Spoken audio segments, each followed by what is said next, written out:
they do competition with anybody. If I offend you, forgive me. Tó bá ti sanwó fún Ṣẹ́gun nàbí o. Ẹ fẹ́ jókòó. Alákọ̀bí. Ṣẹ́gun nàbí. Alákọ̀bí. Sábà mẹ́la. Anybody. Anybody. Any bobo. Anybody. Mo ló ń fọlú. Ó gbà mí bó ṣe rí mi láti kíníṣí. Délé mo ló ń fọlú.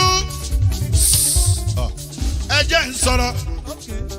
Délé o, délé o.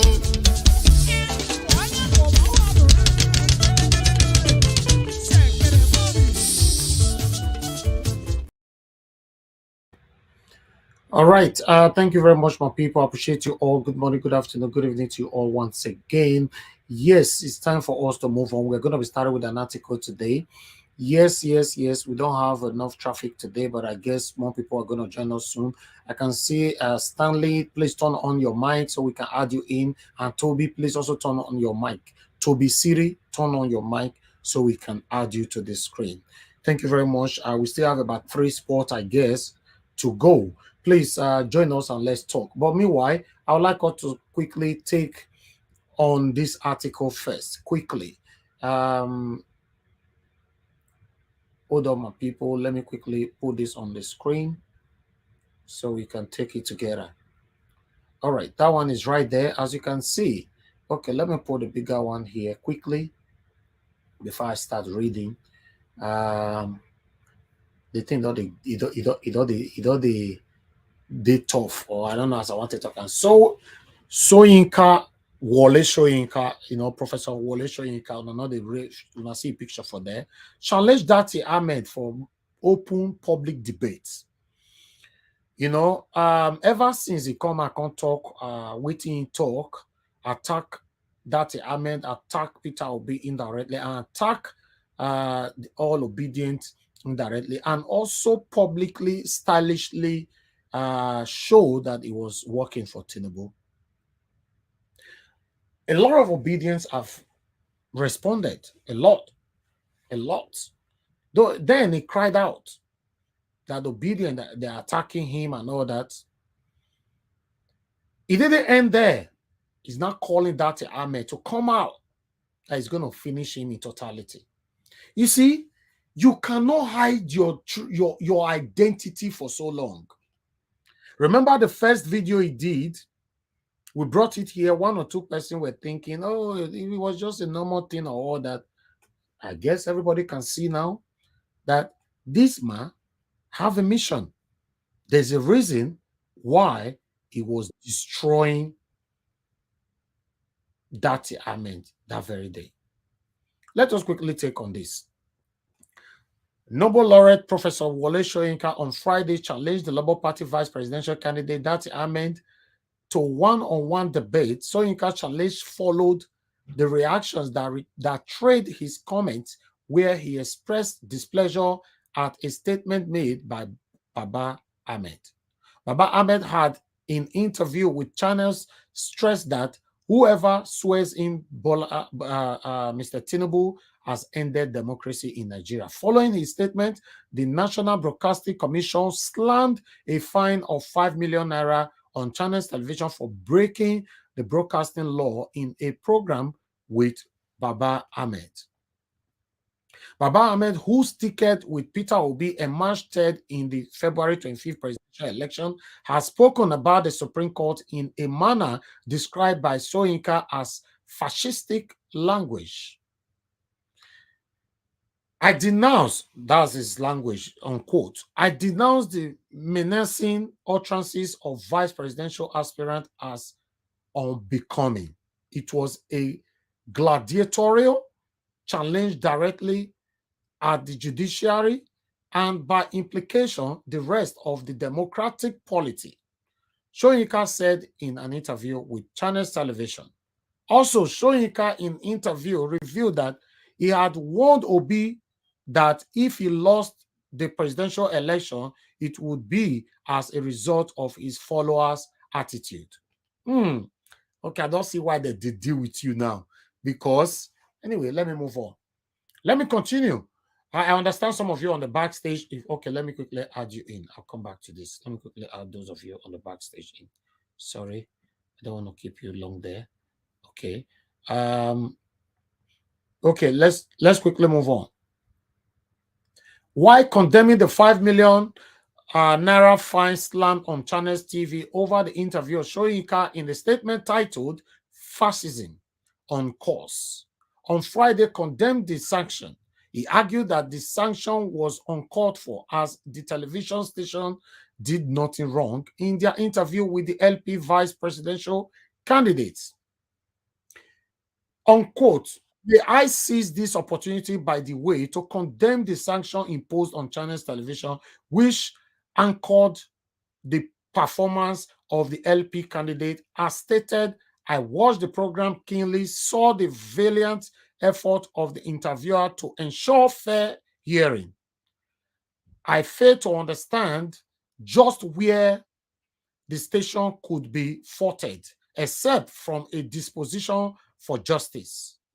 To sustain that penalty is to give joy to others who turn the internet into a sockaway for their rancid emissions, yet feel that others should be silenced.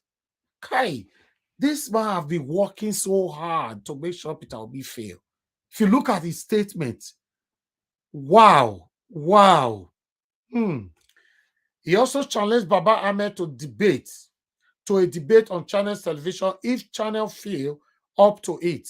I offer myself willing to engage Mr. Datti or any nominee of his on its platform on this very bone contention. One-on-one debate with him if he dare to come out with me. Without the malodorous intervention of the media trolls and with the same interviewer as mediator, that should be taken as a serious offer, he said. Soyinka added, Project Nigeria, I must confess, has become near terminally soul-searing. Do I still believe in it? I'm no longer certain. But first, we must rid ourselves of the tyranny of the ignorant and the opportunism of time savers. In any case, there is not much else to engage one on a foundation of ownership stakes. He continued, unquote, there is, of course, always the possibility of a revolution with a clarity of purpose and acceptance of all attendant risks, including costly errors. Revolutions are not, however, based on the impetus of speculative power entitlement. No matter until that moment, the structures that ensures just and equitable cohabitation must be protected from partisan appropriation, be it from material inducement, fake news, or verbal terrorism, the last being the contribution of one who is positioned to assume co-leadership of the nation, no less. Revolution is not about lining up behind the nearest available symbol. When a symbol does emerge, however, we still obliged to examine every aspect of what is fortuitously on offer and continue to guide our freedom every inch of the way. By the way, I'm waiting to get a response for Datti Amen for a public debate. That is a statement from, oh God, that is a statement. This one was covering everything from beginning. Wow. When I know verse, I don't know, say I put on that thing. When I for the reader, they follow me, they go like this. Okay, that was all I read to you. It's right there. Anyway, it's on Punch. You can go there and read it yourself if you have any doubt. Now, wow. Now, see what they happen, my people. This is the height. The height from the beginning, some people supported him, thinking maybe okay, here and there. But now, I don't know. People that supported him from beginning, I don't know what they can say this time. He's calling on Datti, for a debate. I don't know what he wants to debate for, though. But he's calling. Yes. But meanwhile, I would like us to quickly take on this. This has been flying on air. Wole Soyinka declared wanted. Let's quickly read on this. You know, as you can see right there, let me put the one I can see properly. It's quite tiny though. Let's see, this is our gongo wipe for eyes. So might see whether I'll use it to see well. Okay, let me see if I can. Let me strain my eye because I'm reading from the screen. I don't have the hard copy on my computer. Okay, do other Nigerians really think we don't read their history? A 31-year-old Oluwole Soyinka stormed a radio station and held a Beretta pistol to the head of a broadcaster to prevent the victory speech of the winner of a declared election result. Wow. Wow. Soyinka, can you do this one? Give me those tapes. Give me those tapes or else. That was the statement. He put gun for Percy head. Now, Wole Soyinka, that be this. Make I continue. He forcefully collected the tape and gave a substitute tape to be slotted for broadcast. Akintola, go drop your stolen mandate, leave town, and take your reprobates with you. Let them leave now before the people decide to wash the street with their blood. I did struggle to see this thing, but it's okay. Let's just manage it the way it is.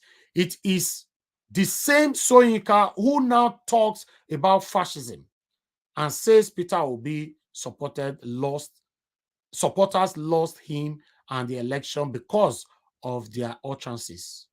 Okay, it's a continuous thing though, but because it's too tiny, I believe this is circulating right now. If you guys cannot read it, me myself, I'm struggling. No more novice. I already installed it on my software. That's why I'm straining my eye. No, Biden has done half of what Soyinka did in the election, an action that he's refused to call himself a fascist for or even condemn. I could not sit down and accept that somebody should steal my voice. I felt at one with the majority of the people. An action he justifies by saying he will move to take because the democratic rights of the citizens were brazenly stolen. This is the man who condemned people whose only offense is calling for justice on the internet. All right. It continued though, but I'm trying to skip. Their offenses vehemently oppose those they think are not qualified to lead them on social media. This is the people, a man who fought military dictatorship on the street and via the ink is offended by. Is this now to build a nation? Okay, is this how to build a nation? Okay, I'll just stop that because that article there was a lot of galloping. Okay, thank you very much, my people. We are going to continue. We have a lot to review for you guys today. Thank you for joining us. Yeah, he was just 31-year-old at that time, and he was acting like that. Now, he has portrayed himself as one of the best in Nigeria. They call him Nobel laureate, professor, and all kind of names. You know, this is what we get. You see, when God wants to publicly disgrace you, it doesn't matter how you package yourself. You know, I would like us to move on right now. Please, guys, help us to share and like. Our visibility is still quite low. We have 692 people watching us right now. On Nigeria Watch, we have 534 so watching us there. Please press on the like, and we have 109 likes. The likes is not good enough. Can you press on the like button, my people? We have a lot to talk about today. We have 111 now on likes. Continue to press on the like. 113. Press on the like, and the shares is 22. It's not also good enough. Please, can you carry this link and take it somewhere else, other platform where you belong? God bless you all. And on the screen, We are still lacking about 3 people to join us. Does it mean that you guys have not seen the link? Today is slow. What's happening today? We are struggling to gather people, and we are struggling to like. We are struggling to share. We are struggling everything. What's happening, my people? Let's shake ourselves now. If you're not tired, if me tired, what will go happen? It's the truth. If una they show to me now, so una tired, una not feel share, una not feel like, right? He want to buy if me constantly tired.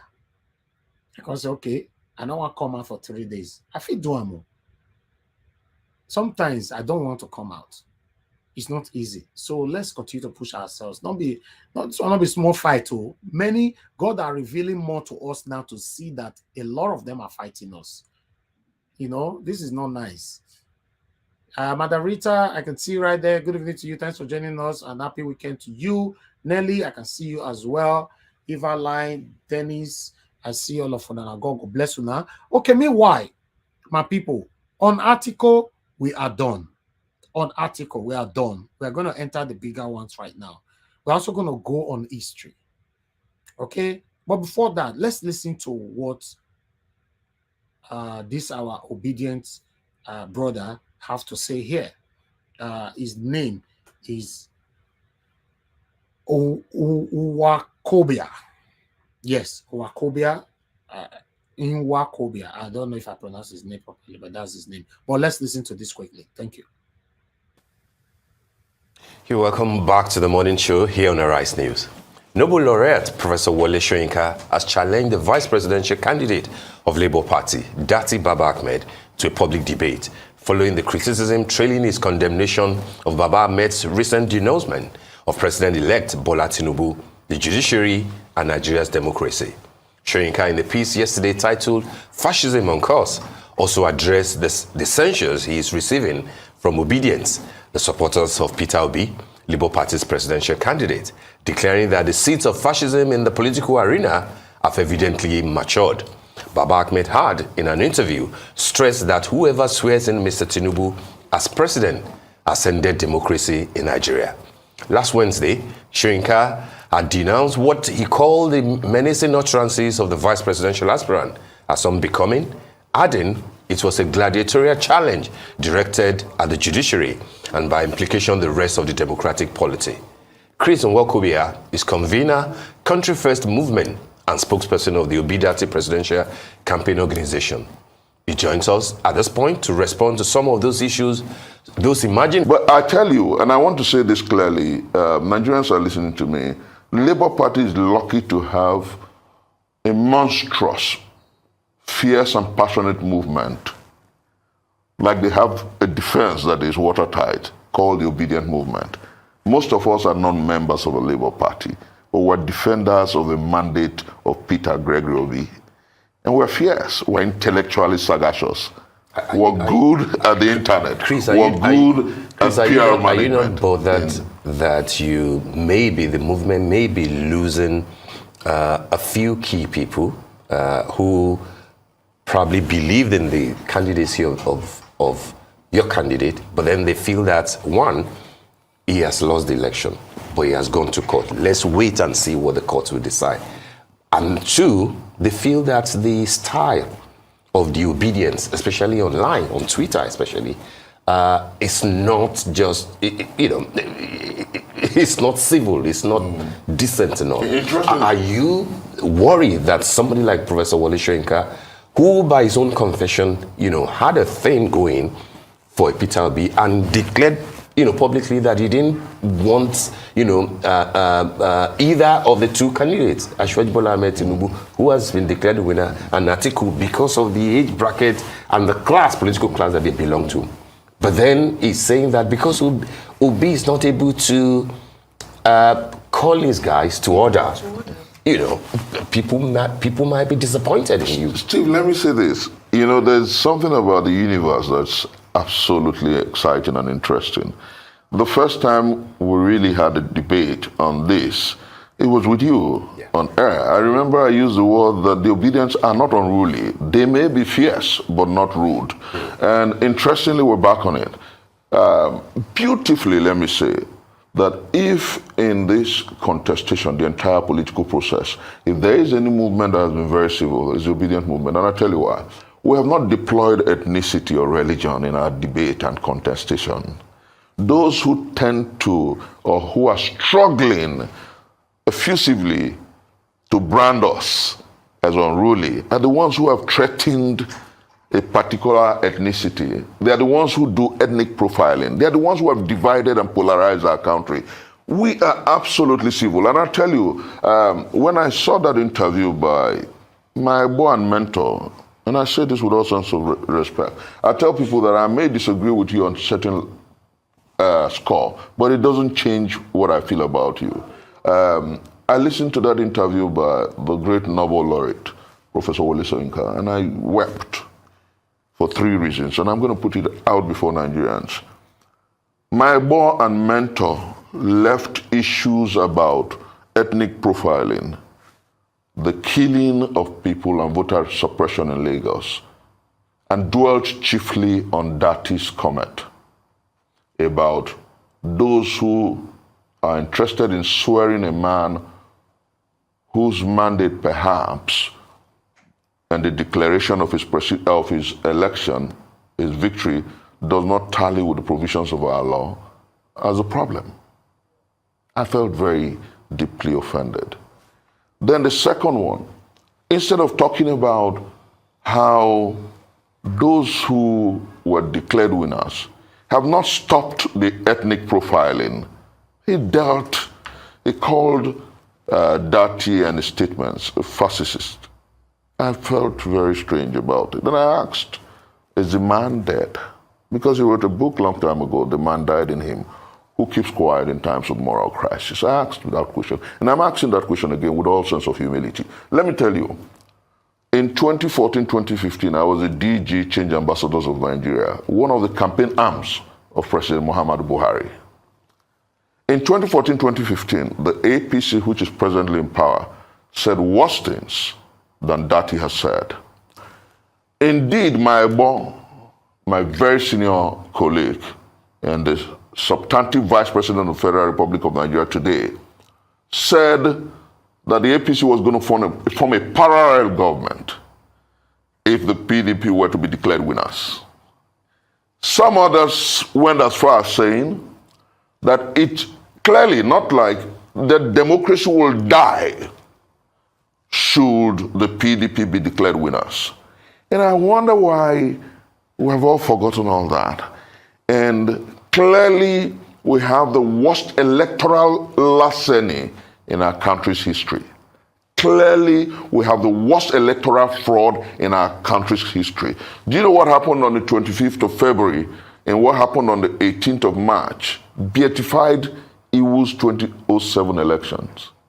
That was an election that Yar'Adua openly admitted that was largely flawed. But that election comes to excellence when you juxtapose it with what happened on the February 25th and March the 18th. So why won't you beat a child and you refuse us the right to cry? You have asked us to go to court and we have gone to court and you're uneasy? What do they want? They're saying don't heat up the politics. They are saying moderate what you say. They are saying that wait for the courts to decide, which perhaps is the reason why Professor Soyinka has requested for a debate with Datti. In 2014, 2015, they didn't wait for the election before they started threatening. Do you think that the running mates to the candidate Datti Ahmed will take on that offer from Professor Soyinka? Oh yes. The list, he will, and effectively so. The list of the obedience can take up that debate and do profoundly. And I know Professor Soyinka, I know his mind. I know he won't go for that debate because the point is, history is replete with facts and figures. Do you know, with all sense of respect, some of us see him as our mentor because he understands the fact that disobedience of an unjust law is indeed the greatest respect for the law. And in 1965 or so, with a gun, he invaded a radio station and refused the announcement of Akintola as the winner of an election. History is such a beautiful spectacle. And And I think that I implore my boy and the esteemed laureate to understand. He was a young man then. And so oblige the young people who are saying that on the mandate given to Peter Gregory Obi by the Nigerian people, they stand. Look. Appointed. In fact, let me put this. Let me show you what they showed to me today. Like I said, except you have something different from what I have here. Let me put this on screen. Let me put this on screen. I was disappointed. 1 minute. I was. Just 5 people. 9-day protest. 5. For London, the capital city. I was like, Abi, they never start. He said, oh, you say you reach there for 11 o'clock. You can come on for there for almost 3 p.m. this evening. He says, see, and look. None of them were English. My people, this is Trafalgar Square for London. Sam. All these people, they left, so now they're not joining. See, the only people where they gather, they wait for protest. Plus the person where I'm not going to mention his name, where they record them, instead they did there. He traveled all the way from Wales. All the way from Wales, yeah.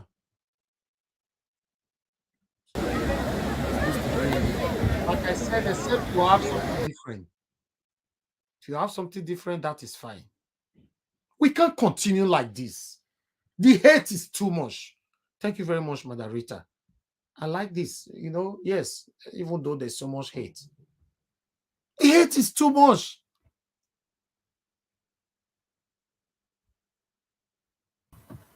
Elvis, good evening. Good evening, madam. And they've actually posted another one in the on the WhatsApp group. Okay. Yeah. I've not seen it. Was that much? Yeah, it's more than what we are seeing now, right? Yes. Okay. Let me see. Yes, let me see. Okay, yes, maybe people finally came out again later. Let me see. Okay, I saw this. That's why I said, except you have something different. Let me put this on screen. 1 minute, my people. Bear with me. Please, callers, just hold on. I'll pick your call, please. Just hold on. If I pick a call right now, I'll be distracted. Okay, there's another one here. Thank you very much for bringing my attention to this. What is happening in Nigeria? Nigeria has over 200 million people. A crisis in Nigeria will affect the entire world. This is the time that the international community needs to get involved. Okay, my people, I'm happy this is much, but I beg, I believe so now. If we can't have many people with this here. This is London, for Christ's sake. This is London. I would have been there myself. I'm currently not in London. In fact, I've not been in London for the past 2 weeks. But I don't really need to be coming on air to tell you my location. Called bad belly everywhere. Full. Some people that can count your views, count your super chat, count your panelists, count your spectators. They can also count your location. So, Nigerians. Yes. Nigerians. Please, you make me laugh a bit. Please, let me just come here a little bit here. See, and if it is all about, if it was a superstar that is coming to London now, everybody, everywhere will be sold out. Exactly. Davido and the rest. We don't know what we want. We are not everywhere. We are not ready yet. We are not ready. We are still enjoying it. Yes, we are not ready. When we are ready, we will take this country. Thank you for coming in. Thank you. You are not ready. Yeah. Look now, look, you know, may God bless bless you, madam, for drawing my attention to this. But look, the evil is the one where they say big pass people will come out. You say me you can't turn, you see some people with this side not reach 25. Or let's say, man, not be like side they exaggerate, maybe 30. For London, a whole London. Honestly, service, if I can just say so, honestly, it's really very disheartening. You know, it's really very disheartening. But on a second thought, I'm just, you know, I'm one person that sometimes I like to make excuse for people. I'm just trying to say, okay, could it be because this weekend is an Easter weekend? A lot of people are, I'm just trying to make excuses. But is Easter more important than where we no, madam. It's madam, not can like, I? It's not like I get you. Can I draw your? Let her finish. Okay. Let her finish. You come in. Go ahead, madam.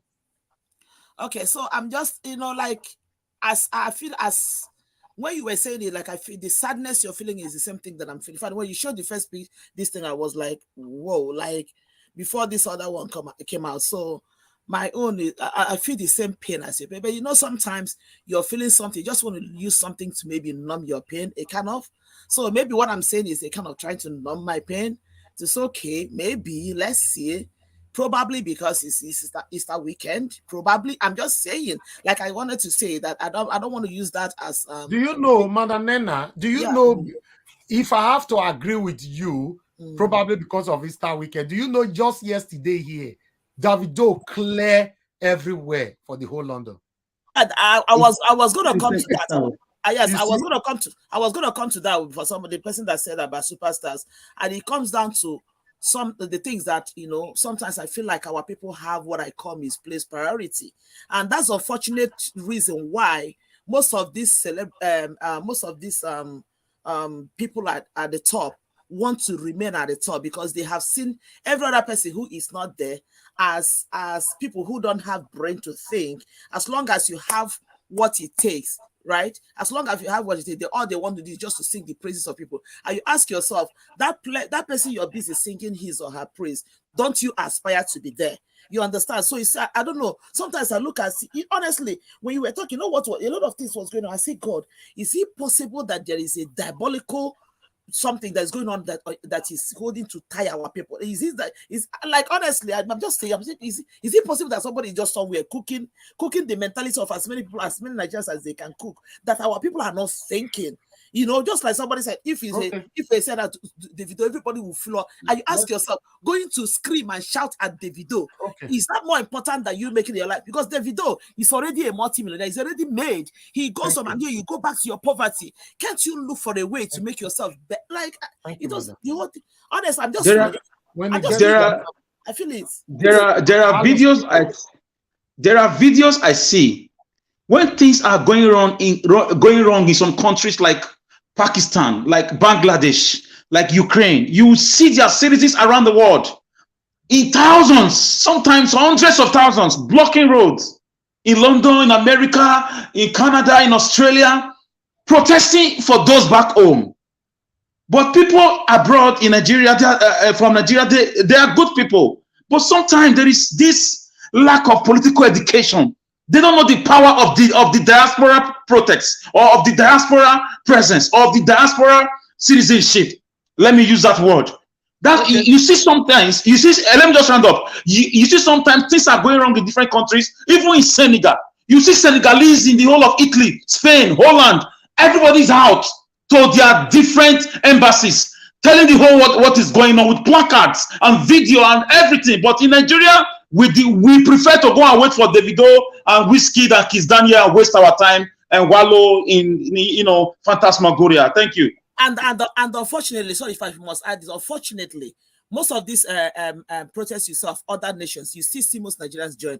I remember there was a time they were doing this, the march on the Black Lives Matter and others. I live in the US. I know a lot of Nigerians that troop in to join in those protests.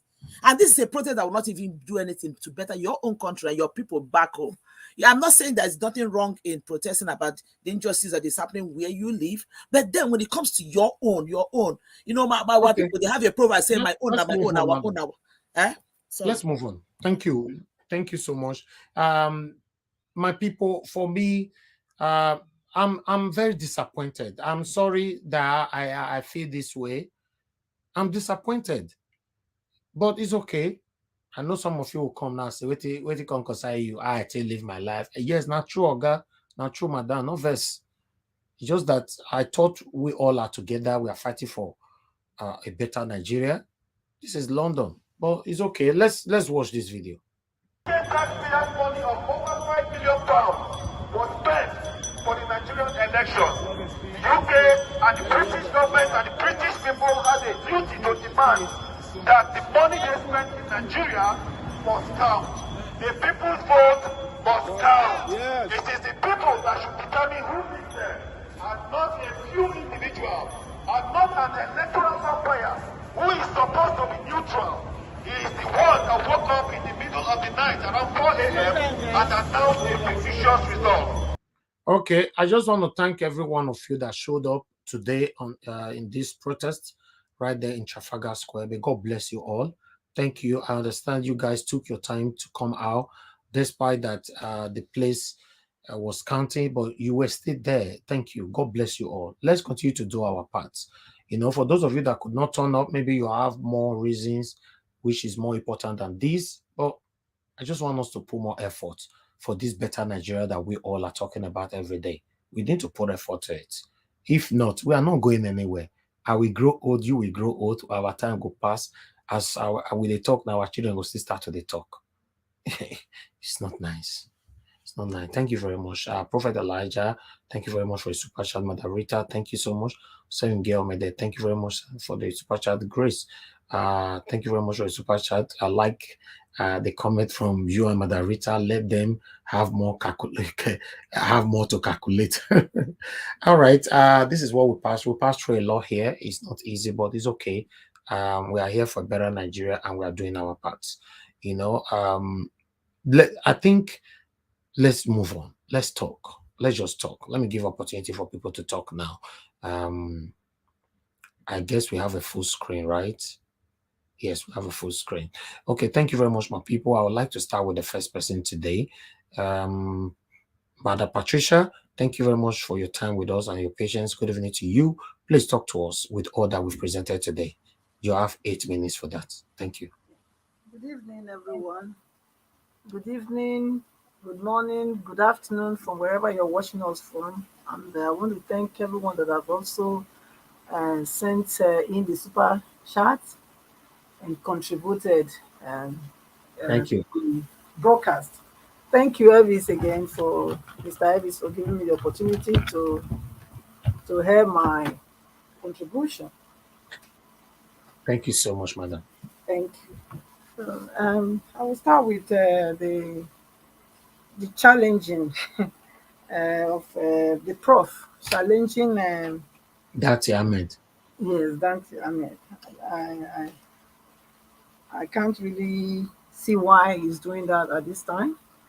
It's obvious that he's been sent by his paymaster to come and do this at this time. Because, like we all know, he's an eldest man that all of us should respect, you know. But with this behavior that is shown, you know, it's shown us that we don't really have, you know, many fathers in Nigeria, people we can look up to anymore. Because actually, he was one of those people that I also look up to. In fact, I was in Norway when he was giving that Nobel Prize of, the laureate. I was in Norway then when he came and, you know, to receive that prize. But to see him now that he's not standing for truth, rather he's calling good for evil and evil for good. You know, I'm appalled to how far he's decided to rub himself in the mud. You know, and if really that he claimed to be what he has always portrayed himself to be, you know, that he was fighting for the people. So how come at this age he has come out, you know, with the true him, you know, because I believe that what you are, you know, will always be revealed when you are pressed. It's like a sponge, you know, the true, the amount of water a sponge has in it is when it is pressed. Then you know what it's made of, what the sponge carries.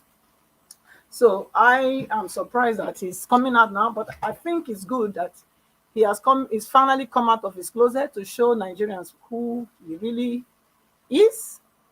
And I'm also glad that we have the memory lane, the history of where he came from. I'm shocked to know that even in 1965, that he did something like this, something even as more draconian, than what Datti Baba Ahmed said. I mean, what did he say that warrants him now coming out to, call him fascist, for example? Who are the fascists here? I mean, it's clear that, whatever Dante has said and whatever the Obi movement have been doing, we are proving to be obedient all the way. I think we have been more social, following the constitution, maintaining peace, law-abiding people than the other camp. Where was he when all these threats were being poured out? Where ethnic profiling were being done? Where if you were not an Igbo person, don't come out. If you were not a Yoruba person, don't come out to vote. Where was this man? Where was he?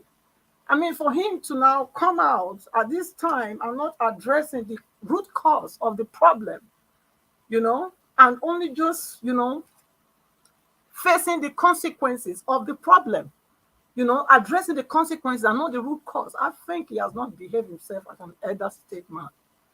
Because at least as a father, you should, address the root cause of situations, of troubles, before you then, hear your views or your opinion as to what has gone wrong, But that's not what he did. He came out to let us know that he has always been for his paymaster. They've paid him, so he came out to tell Nigerians what his paymaster wants to hear. And I'm glad that you said that, okay, it's not confirmed that our, president, what's it called? Datti Ahmed. Datti Ahmed, yes, that he has also accepted the yes, I could not confirm. I'm very glad about that, and I know that, I don't think he will want to come, just like the guy that was it not Wakobia, as he said, that knowing Wole Soyinka, that he is not sure that he will show up, So I'm also very optimist that I don't think he will show up, because you see, this people, they didn't know the amount of information and history, that this camp has collated about them. I don't think they saw what was coming, because if they are seeing it, I don't think they would have gone this way, this route, But now, they can see that we have every weapon, every arsenal to dismantle whatever plans that they are planning, So I believe there's confusion in their camp. He will not come. So that's one thing we all have to just be certain about. And then Abiola, oh my God. Yes. MK Abiola's death was something that all Nigeria, I mourned for him then, because he was he was also elected by the people, The people wanted to take power from these psychopaths, through him, But of course, they didn't let him. And he had good plans, just like what Obi is fighting for now. It's all about taking Nigeria from consumption to production. That was the plan he had. Taking Nigeria from borrowing, being a borrower, to a lender. That's all it was for. But did they let him realize the dream for Nigeria? No. But this time around, I can tell you that this will be It will be a realization and it will be a manifestation because this is the right time. So we should not be afraid of anything. Obi, our president, will not in any wise leave Nigeria because he's working in wisdom. Because that is where they will get him. If he by mistakenly leave Nigeria, on his way coming back, that's when they will now trap him.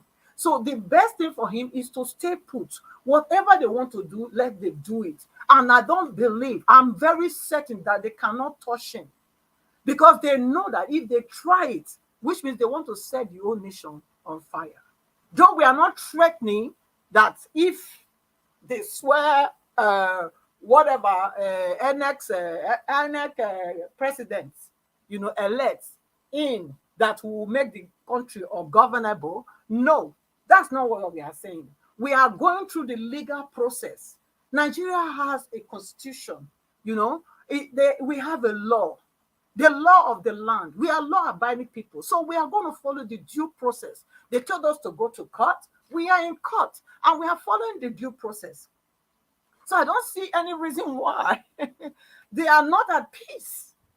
Even though they are the one that sent it to court, we are in court, but they are not at peace. So which means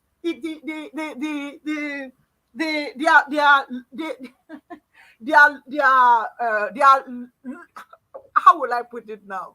They being a loser, is clear for all to see.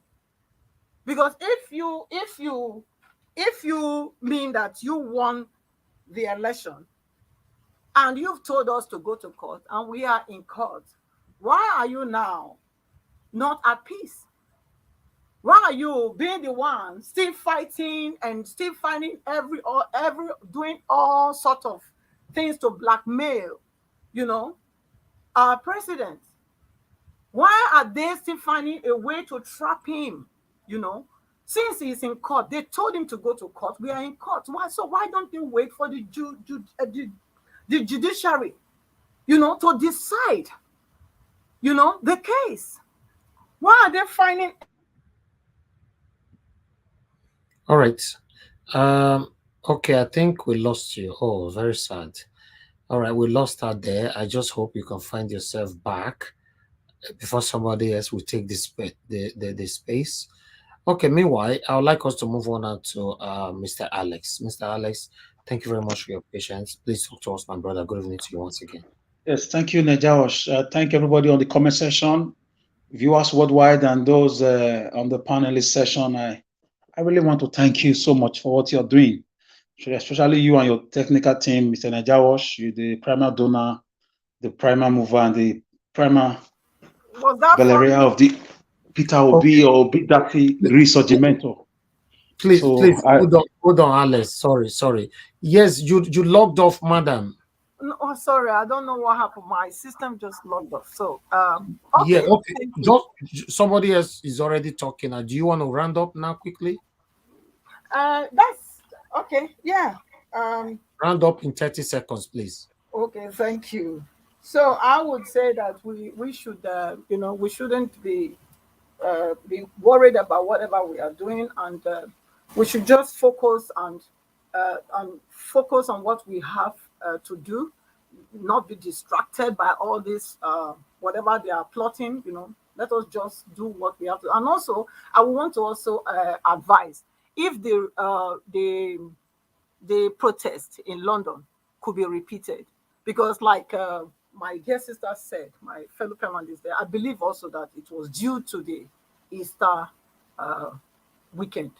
Many people travel here in Europe when it's like that. So thank you. Yeah, thank you. Thank you very much, Mother. Thank you. Amazing Grace USA. Thank you very much, Mother. I really do appreciate you always, and thanks for the text as well. Reading this put a lot of smile on my face. Thank you very much for the encouragement. God bless you. My brother, sorry about the interruption. Go ahead, talk to us now. Yeah, it's okay. I know it was extempo and impromptu. My media pichichi. Thank you, Mr. Najawash. Anyways, let me start with. Let me give you a background about Wole Soyinka. I did a little bit of research for the past few days. Wole Soyinka, for me, I'm disappointed. Yes, I know that he has a very violent background. If you are not aware, he is the founder of cultism. In Nigeria, he found the first cultist movement here. I'm not against cultism. I'm not criticizing them. I'm just giving you a background. The pirate confraternity, which metamorphosed into something else. At the time, he was even invited to come and give reasons due to the loss of lives why he founded the first cultist movement.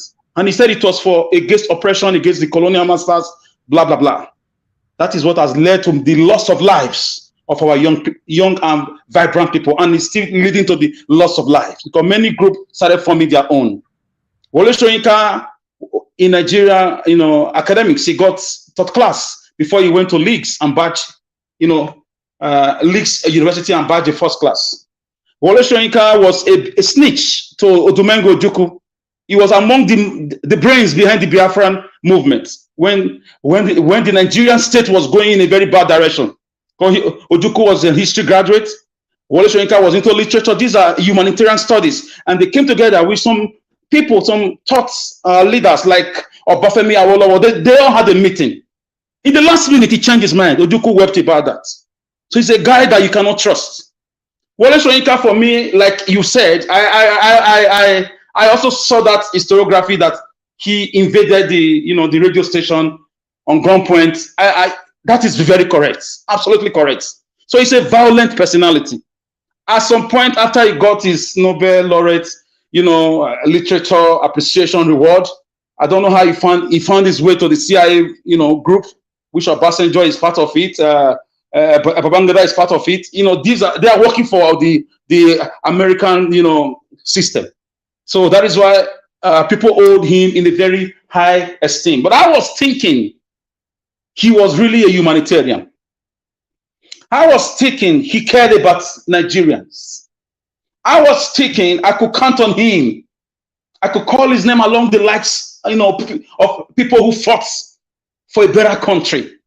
I was thinking he would have been touched with the sufferings of Nigerian citizens, with the killing of Deborah, with this same government, APC, with the massive brain drain, migration. I want to dare Wole Soyinka today with due respect to him.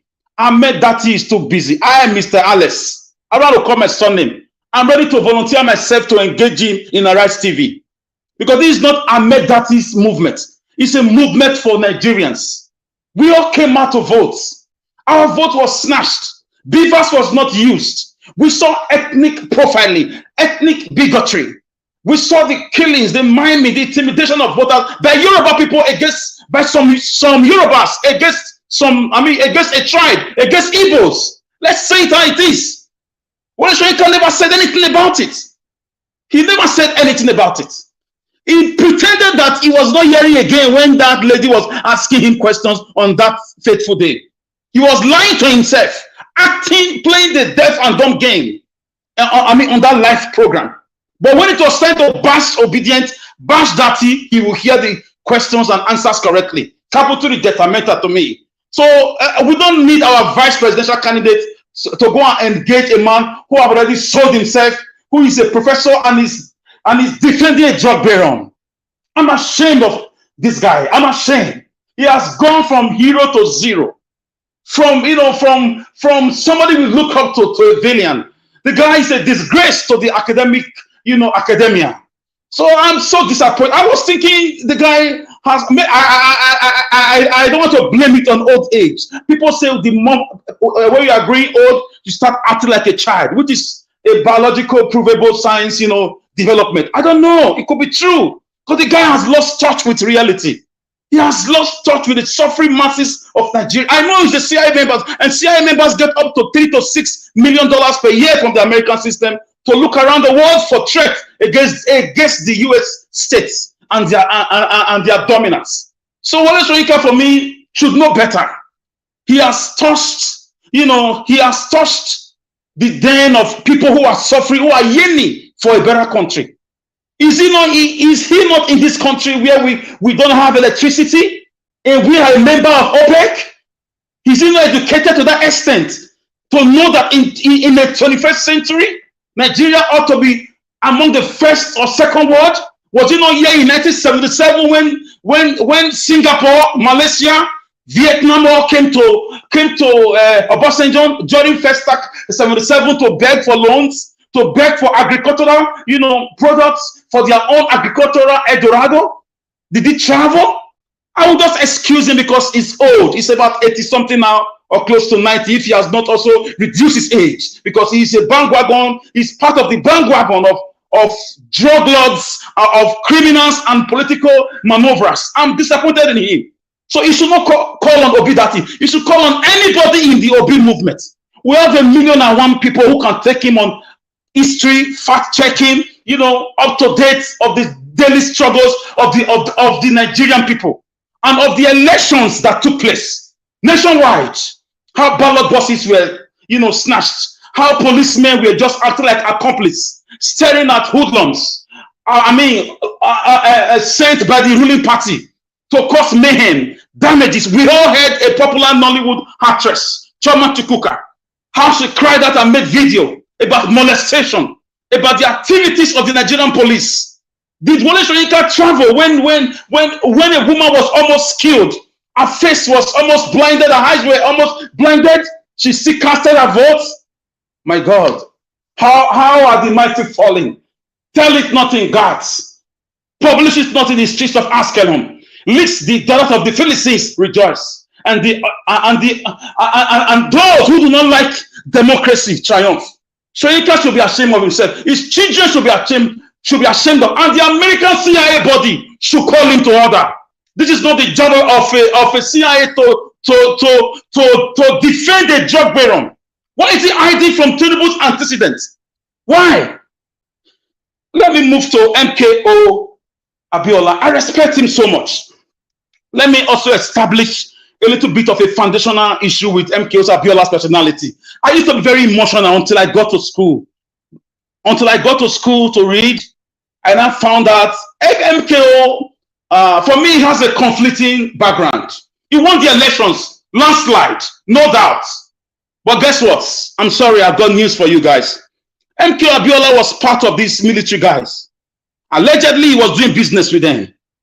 He was allegedly the one sponsoring some of the military coup of the 1970s, the 80s, and the 90s. They collected money from him, made him contracts. He was among them. If you can remember the famous Fela music, MKO and Abiola, MKO Obasanjo and Abiola, international thief. So these are part of the criminality. When he campaigned, the reason why Obi is not being targeted now, or God is helping him, Obi has not been part of their business cartel. Only God knows the kind of business, because Tinubu was part of MKO's gang. Don't forget. So I don't know. I cannot judge a man who is dead. I'm only telling you what I read and what I found out. MK was part of it. This is why it was easy for them to crap him. So MKO, he won. He won it. But there's what we call in our local language, see finish. They saw him and they knew his weaknesses. They knew how to get him. They knew he was not going to do anything. He's part of them. He has done this with them. So they gave him most of those words. When you continue to ride on the back of a tiger, the day there will not be food in the forest, you will be the next target. This is what happened to the late MKO Abiola. So I just said I should put that there. But Obi's case is different. Obi has been very meticulous. And we've been hearing that they've set him up with women. Before I saw it, I don't know if some of you saw it in news today, in Punch or so, that some women during election periods were positioned in the hotel Obi was lodging. But thank God he overcame everything. A lot of temptations have been, they've gone everywhere. They found nothing against this man. This is why they now resorted to that audio recording. Guys, it's never been this difficult for them. The evidence are just so overwhelming. The fingerprints are everywhere that Obi won that great elections. Nigerians turned out in millions. So Wole Soyinka has to collect the money collected from the drug baron. You see, Nigeria is becoming so disgraceful that professors that we all look up to, they've turned themselves to, errand boys for thugs and drug dealers. Indeed, how had the mighty really fallen? You spent 10 years, 15 years, 20, 25 years to be a professor. You are vast in words. You are not an errand boy. They send you to arrest news. They send you to Chinese news to go and defend a thug who does not have a primary cis. Shame on you, professors. Professor Soyinka, Professor Yakubu, and all the professors, apart from that woman in Abia State. All of you who rig election for these touts, for these, nitwits, for these vagabonds, these wicked men and women who rig elections. Shame on all of you. Shame on you. If this is how to be a professor, I reject it. I mean, I just want to drop it here, and I want to let you know the heat is in their camp. They cannot escape it. The blood of the innocent Nigerians who have died in the sea of Libya trying to go to Italy because of bad government is already haunting them. The blood of Deborah is already dealing with them. The blood of Nigerians who have died under difficult conditions working abroad due to Diaspora syndrome is already haunting them. The prayers of the motherless, of the fatherless, of those who cannot help themselves is fighting against this man. Obi is not just a human being. Obi has become a movement. Obi has become something like an institution of good governance, of compassionate leadership. This is what is fighting against them. And I know they won't be able to do anything against him. And guess what? If the Supreme Court, Appeal Court, they try to do anything against what we all know or what we are all expecting, Nigeria is going to go in flames. Thank you very much. All right. Thank you very much for your submission, Mr. Alex. Yes, you always say in the iris, and the last word is the only word that is not allowed here. Yes, my sincere apology. Okay, I take it back. I said Nigeria is going to have problems. Thank you. Okay, better. It's better like that. We don't use this platform to support any kind of violence, or we're only crying and they're calling on the satanic Nigerian leaders to leave us alone. You can't continue to force yourself in us. Nigerians have decided, to choose who they want. I understand some of you might be saying, why are you saying Nigerians? How many of you have decided them? Yes, you are right. But if you have to look at it statistically, if we have to be truthful to ourselves, 85% of Nigerians rejected and forbid your candidates. 85%, if I'm not mistaken. It could be more. So you know what that means? So then Nigerians have decided to say no to these satanic leaders. We say we cannot manage you guys anymore. Stop forcing yourself in us. Thank you very much, my brother. Before I move on, I'll quickly acknowledge those that super chatted us. We have, I'll just start from Grace. Thank you very much. Amazing Grace as well. Thank you so much. And no more yes, Kona. Thank you so much. Thank you. I see saying a coffee you put for there. Now the coffee, that mean want go carry so coffee. I want to get up for you. Now they think since, although before you bring this money for coffee, the coffee don't they hungry me already. I appreciate you. Thank you so much, my dear sister. I appreciate every one of you. Please help us to share and like. Let's hear from more people. Let's hear from another Alex. Okay, Alex Edopiki, talk to us, my brother. Good evening to you. Yeah, good evening, Elvis, my brother. Good evening, everyone. Good day, good morning, wherever you are hearing me from. God bless you all. Elvis, yes, I beg, make you no mind people way they jealous of, because say it's just like you dey vex for person, you are angry. The person they do what they do, they go. It's like they drink poison. You want to make another person die. It's not possible now. That's true. You understand? So just leave them. Leave them. God don't bless you. The people are for you because you are standing for the truth. So my brother, don't let that disturb you at all. I beg. Just keep your head up and keep doing your good work. Thank you. Thank you so much, Yeah. my brother. All right. Talk to us. Mr.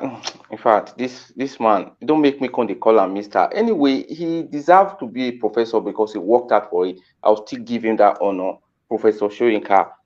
But in fact, the man has lost his dignity.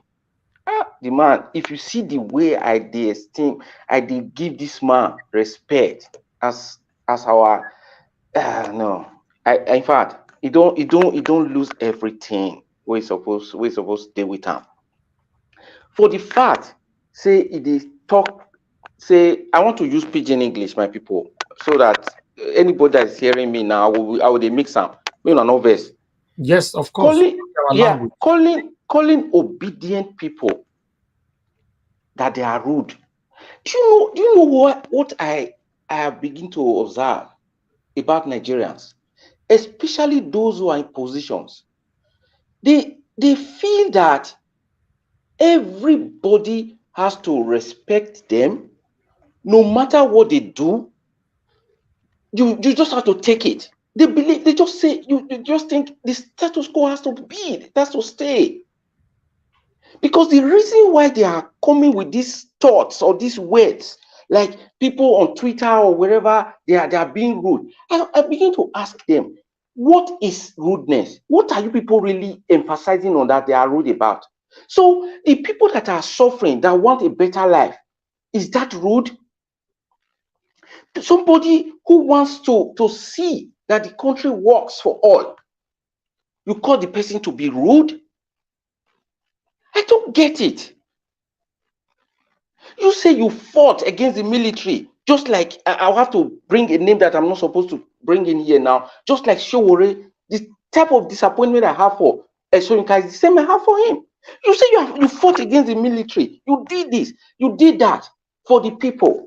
My brothers, I don't think they did, my people, I don't think they did that for, they did it all for their own selfish reasons, not for the Nigerians. Because if they did it for Nigerians, what they claim they've been doing, I think they should have been happy and joined Obi that stood for the betterment of Nigeria.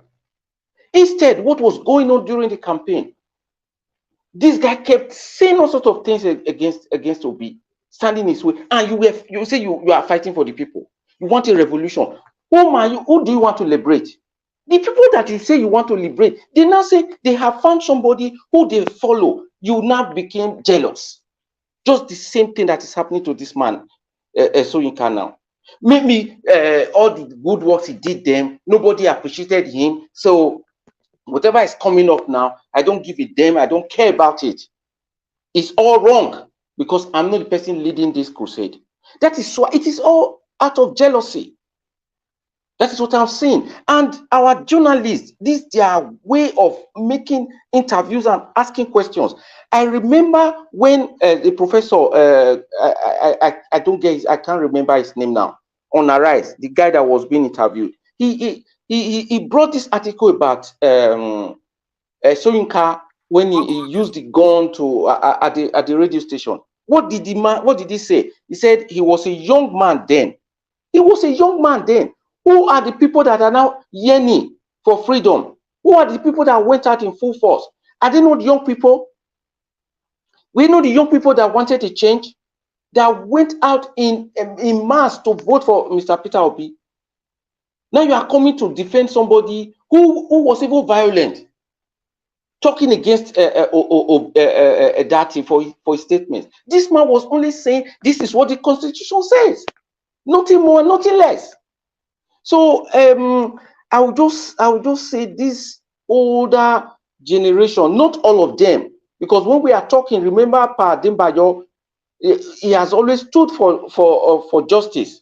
So we should not just classify all of them to be the same. Those of them that are bringing their real colors out now, they are disgracing themselves, and the whole world will see them. They say when wind blow, foul go open. That is what is happening. You know, I never thought that I will be saying this about Soyinka, but he has really brought himself to this level that he deserves no respect at all. From me, he doesn't deserve it anymore. He didn't talk about Lai Mohammed that threatened a parallel government, that democracy would die in 2015. He didn't talk about Osinbajo. Nobody said anything about this guy. And this is the same ruling party. Just few weeks back, people were being disenfranchised. He didn't mention a word. Racial, ethnic bigotry was going on in broad daylight. There was nothing that came from him as an elder statesman. Now he's coming to be against those who are fighting in a peaceful way just to get their mandate back. He's fighting against them. That means he was never for the Nigerians. He was never for the true citizens. He was only for those who are the oppressors, and he is part of them. So I will say that, please, let's keep the fight on. Let's not mind all these distractions they are bringing. We know we have a very solid case, and they will do everything possible to try to distract us. But at the end, victory is going to be ours, because darkness can never conquer light. We stand for light, and light is going to overcome. Thank you, and God bless you all.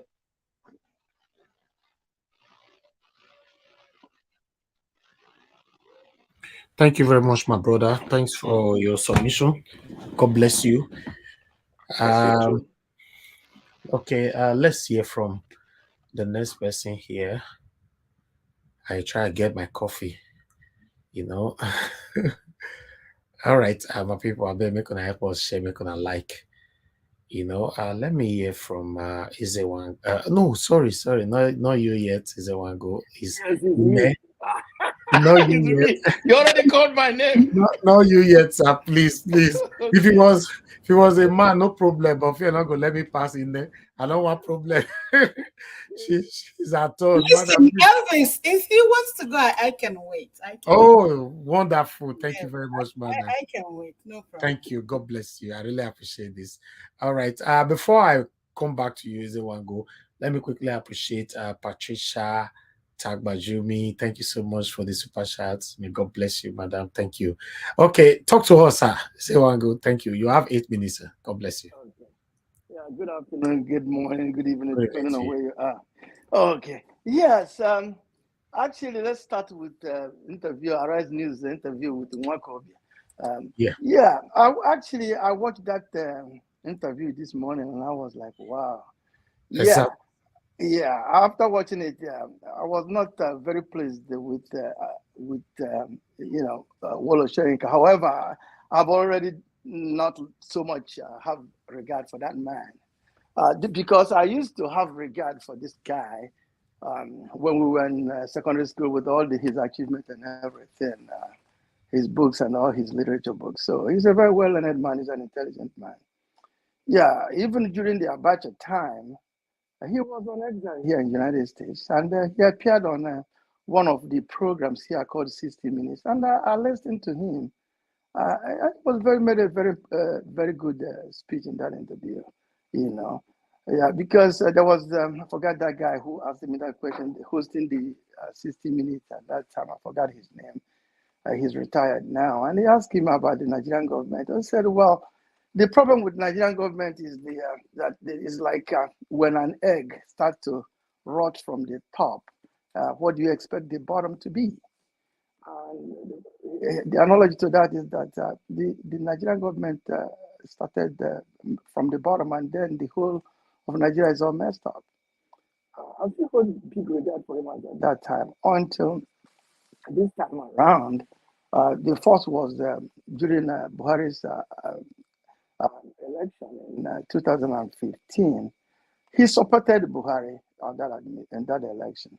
And then after Buhari started messing up, he denied it.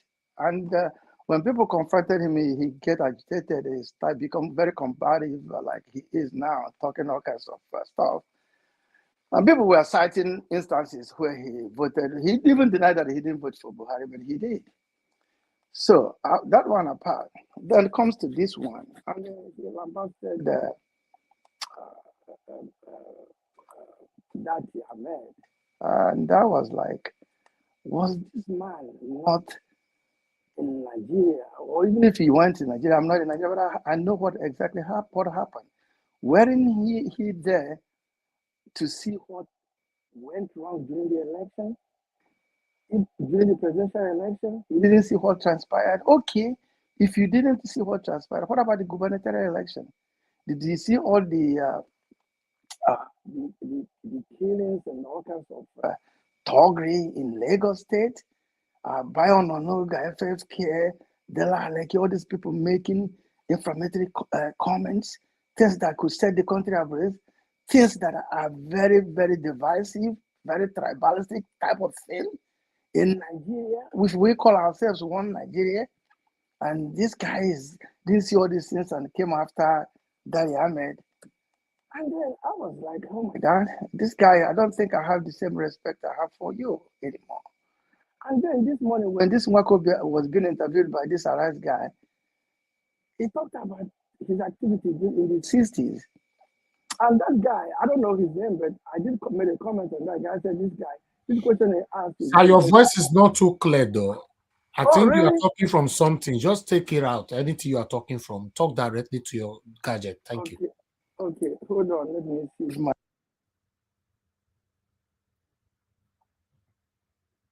All right. Before you do that, Mr. Pansat, we can see you right there. Good evening to you, sir. Thanks for joining us. Alice Issa, we can see you. Origins, thanks for joining us. Good evening to everyone. Happy Easter to you. All Matida, O2. I can see you as well. Nelly, I can see you right there. Jack Obedient. Good evening to you all. Thanks for joining us. God bless you all. Black Voices TV, I can see you. God bless you all. Are you ready, sir? Yeah, is it better now? Exactly, it's better. I don't know why people use all this little that is hindering your voices. Just talk directly to us. Now look at the voice, see the way it is sound. Okay. Go ahead. Okay. So as I was saying, so with his this Wakobia was asking, we was asking Wakobia explained that what he did during the 60s, and then the interviewer said, "Oh, he was a young man at this time." No, he wasn't. He was a young man, but he was 30. He's an adult. You know, how can you were fighting against injustice that time because this guy was not elected. He was not elected by the people, and you went there with pistol and all, which was wrong. You are the fascists, not us, not Datti. Datti didn't do all that kind of things that you did. And now you are talking about the obedient being fascist. I didn't quite like that. You know, I said, well, I think this man is not what I think he is. And yesterday when I was watching Mayegu actually showed one of his town hall meetings when Tinubu was there with his wife and he was nodding. And he said, look at him, they are friends. And I have to believe that Mayegu said they are friends. He's trying to defend his friend. So he is not honest to himself. If he wants to debate that he wouldn't even debate with him because he doesn't have anything to say. Because once you bring that his activities in the 60s, he will have to give up. You know? And then this about Obi going on exile and all this things. Look, like you said, Elvis, if that thing that Baba Ahmed said, if it was Obi, he would be in prison by now. They could have arrested him. And I believe that. And to strengthen what I said, do you know that SND in Lagos, that video he made in the middle of the night, around 1 or 2 a.m., the DSS stormed his house and arrested him. He's still in the in DSS custody as we speak. Are you aware of that? So they did that because he's an Igbo man. MC Olomo was there, making all the threats. There was one guy who came out to say, if your mama not born you well, he didn't hide his face before that gubernatorial election. If you come out not vote for Tinubu, he will deal with you. You know, he came out and Arise News asked the commissioner of Lagos, "What are you guys doing?" He said, "We are investigating." The ladies asked him, "What are you investigating? You saw the man is on TV. What are you investigating?" "Oh, we are investigating." But an Igbo man just made a video and he didn't waste any minute. You went there and arrested him. The guy's in the DSS custody as we speak. So what I'm saying is, I think the whole world is seeing the injustice being meted on Igbo people by this Nigerian government. Before the war and after the war, Igbo people are their problem in Nigeria. And when we say we want another country, they pick up gun to shoot us, to kill all of us. You know, I watched during the campaign, I watched Buhari's convoy being stoned in Zamfara, in Katsina, somewhere by kids. They didn't do anything. If it was in Igbo land, they would kill all those kids. You know, so this Nigerian government is very oppressive to the Igbo people. But I blame my Igbo people because we don't come out and defend ourselves. Look at the spokesman of the DSS, he's an Igbo man. Look at the spokesman of INEC, he's an Igbo man. When they want the dirty war job, they will tell an Igbo man to go and do the dirty job. So they'll continue to mess us up. I do not blame Nnamdi Kanu for asking for the Biafra. I don't. You don't want us, and you won't let us go. You want us to stay in the same continent as slaves? Absolutely not. I'll quote Alex Capital Rejetamento on that one. I said that. Okay? If you don't want us, let us go. Let us go. And not when somebody says something. Look at Baba Ahmed is walking free. He didn't say do anything wrong now. If it was our principal, he could have been arrested. If I go to Nigeria and make such statement, I'll be arrested. A Fulani guy would say something and be walking free. And you say we're the same country? Come on. That is nonsense. Well, coming to the protest, the problem with protest of our people is that I don't give excuses for anybody, but sometimes there is, in this country where we live, we work to make our living. We make our living by working. Some people might be scheduled for work and they couldn't get a day off. And if they don't go to work, they could get fired. It's not like Nigeria. It's like myself now. If I don't go to work and I don't get a good excuse for, if I didn't get a permission for that day, I cannot just say, "Oh, if you don't give me that day off, I have a protest to attend." To hell with that. You can do that. You do that in this country, you get fired. You get fired and you start all over looking for another job. So that's the excuse I will give for people who absented themselves from coming because of that. But another one that I wouldn't even give them excuse, which a lot of us here are corporate of, is that a lot of us here, I wouldn't say all of us, in the diaspora, especially in the UK and the United States. And for those of us who have been here too long and went to school and get a good profession, most of us are very comfortable. And we don't care about Nigeria. You tell them, I don't want to waste time for Nigeria. For example, myself, I came here as a young man. I came here at my 24. I was 24 years old when I came to this country. I am 63, going to 64 now. So I'm about retirement. Okay, I came here to go to school. I went to school, get my degree and everything, get a good job. I'm a professional. I'm comfortable. I'm very, very comfortable. I can say to hell with Nigeria. Actually, I can say that, but I don't. I'm fighting for other people. I have all my children here. They're all American citizens, and they are grown. They're never going to live in that country. They understand it. I try my best, but they understand my language. I speak to them in Igbo, but they can't speak back to me in Igbo. They go to Nigeria. They've been to Nigeria more than 5 times. Actually, we were there last year. Okay? So, but I do not think that they will go to that country and live. They don't know the culture. They don't speak the language fluently. It's all over for me and my own part of the family.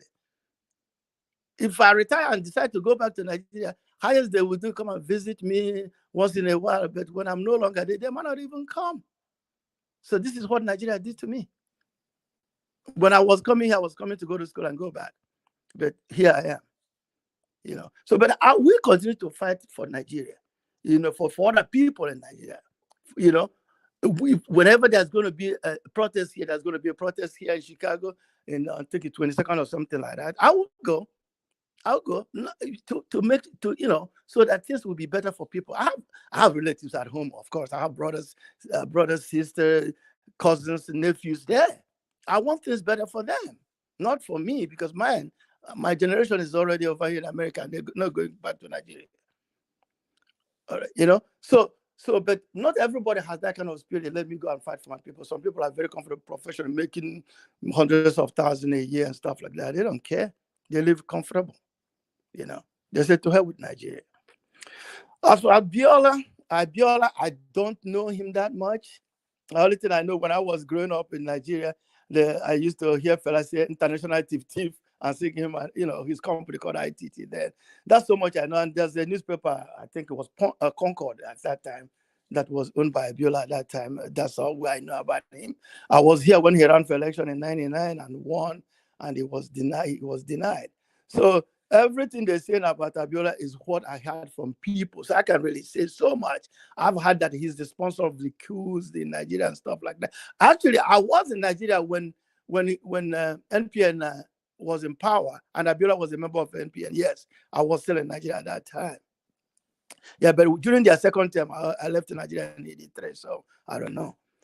So I don't know so much about him, but based on what Elvis told us now, I think exactly what transpired during his time is what they want Obi to get into so they can trap him and lock him up for good. The likes of what's FFK and the rest of them, they want to lock him up. But Obi is smarter than that. He's not going to get him into that. And as far as him leaving the country, he's not going to leave the country. The country belongs to all of us. And we're going to stay there. Even myself, I go there. I go to Nigeria almost every year. You know, this year now I'll probably go this summer or go in December. I'm not going to run away. Okay. And every time I go, I stay 1 month. Thank you, sir. Except last time I went home, I stayed like a couple of weeks. Okay. So my brothers and sisters, we will keep fighting for the country, for our people there, and for their betterment, and you know. So and that's all we can do. But these people that is holding power, they are very satanic, and they are not willing to leave that power. I don't know how we're going to do it, but we have to keep trying. Thanks, everybody. All right. Thank you, Mr. Ezewango. God bless you, sir, for also taking us through a bit of your private life. You know, I will support you on that. Many of us are in the same category. You know, many of us here now or watching us have their children abroad. Many of them, or many of us, have foreign passports. Many of us have good life abroad, if not all of us.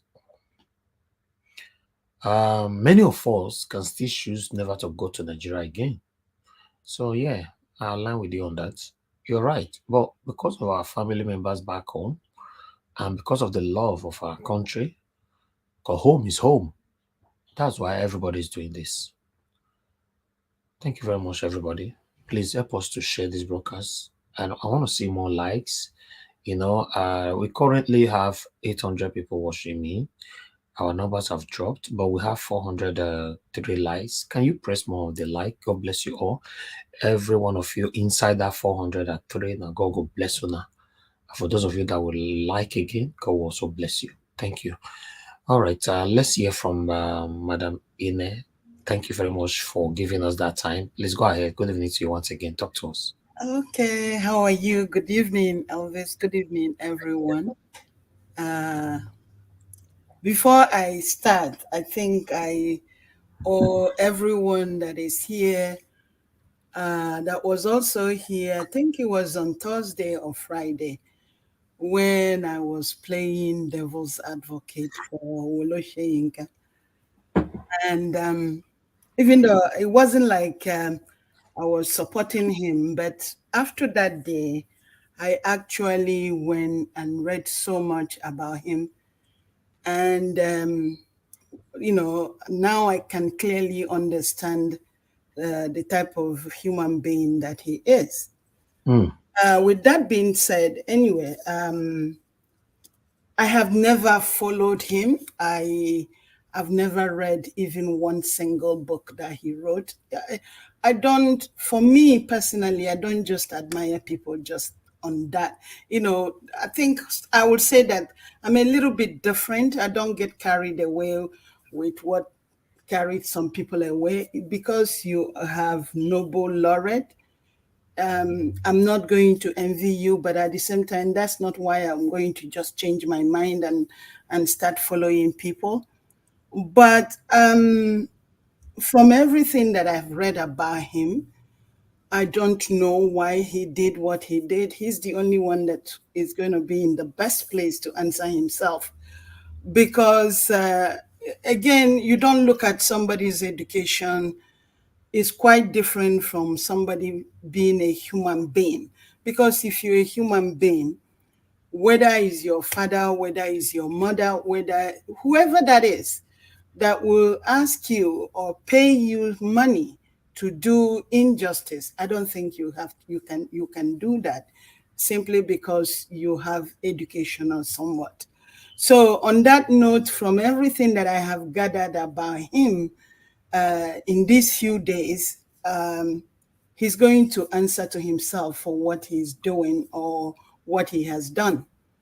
With that being said, the two Alexis that spoke, they really said everything, and most of the things that they said were actually correct, and it aligned with the things that I myself I wanted to kind of echo on right now. One of them also mentioned about Showore, not on this platform, but there was on another platform that I say to someone, because I kept looking at everything that he was doing. He came to one of the platforms and he was being interviewed. For me, when somebody is being interviewed or when somebody is answering questions, I really kind of stay back and really watch what the person is saying, their body language, everything. Again, Showore is another individual. Before this election started, I didn't know much about him, but throughout this election, I kept hearing bits and pieces about him, and I kept listening to him, and I kept seeing so many people coming out of Sahara news under him. So it spelled so much to me when I hear him, some of the things that he would say about Obi.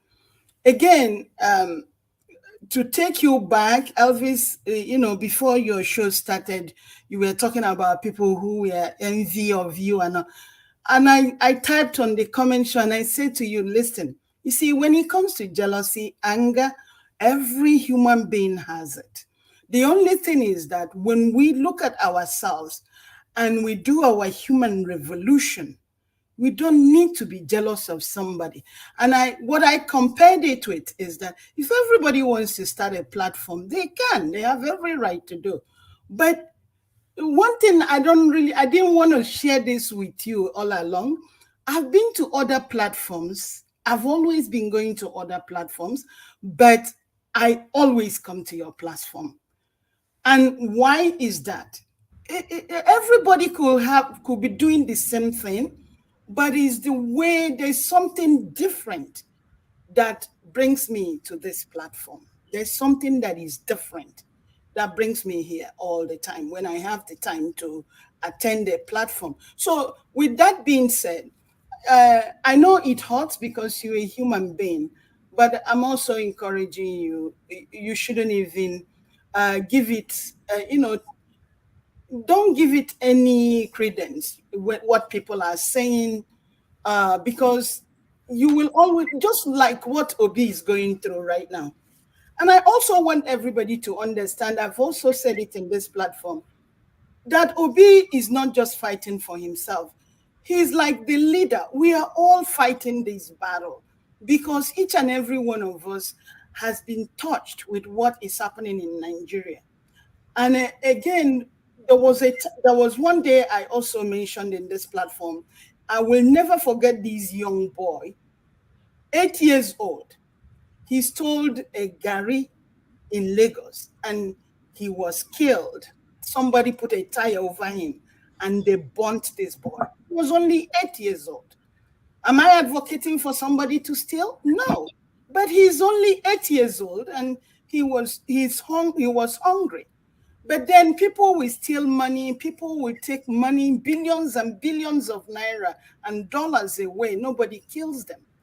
So where is then the justice with the things that has been happening in Nigeria? So I keep saying it, the blood that has been shed in Nigeria is too much that these people really needs to be out of the way.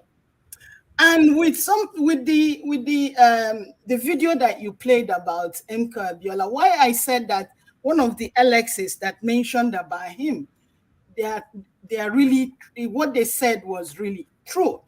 Because if you remember also, it's also in history. He was the one dealing with all these ITTs, breaking all the lines for the telephones that never worked. And they put so much money in that ITT business, and it never worked. Not to say that whatever Abiola did, that deserves for him to die the way he died, or nobody should take away anybody's life. That one I do not agree with. But the difference between him and Obi is that when you partake with a devil, be well aware that they will get you. But Obi has not done that. I've always said it whenever I had the privilege to talk on this platform. Obi has been selected by the universe. And that's why he does the things that he do. He doesn't speak anyhow, okay? He bows to everybody because he respects the humanity in everyone. The day that he cried about the young girl who could not afford a cooking oven, that tear was coming from his compassionate life, not because he's looking for a sympathy from everybody. That was just a compassionate, courageous human cry that came out of him that day. And because to me also, I look at it, there's so many things that we can do in Nigeria. It doesn't matter how long personally that I live in the United States or how comfortable that I'm here. I'm not happy. I just want to go home. I appreciate coming to America. I appreciate whatever that I have achieved in America. But sometimes I say to myself, why don't I take this back home and probably help people at home? But with the condition of things, how am I going to do it when you don't have light, especially light? Forget every other thing, but light, so that when you go there, you'll be able to do what you need to do to help all the human beings that are back home. So for me personally, I don't think that there will be any amount of millions that anybody will pay me that I will be comfortable in United States. I'm not comfortable personally.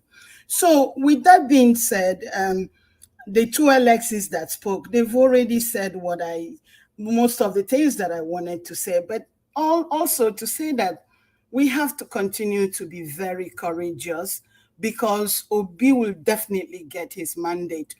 I want everybody to look at all these things that they're doing as a way to distract us, to put demarcation, to destabilize us from being in unity. And they're doing all these things because they are afraid. They are afraid. They've never had anybody challenge them the way that Obi and Obi movement has challenged them.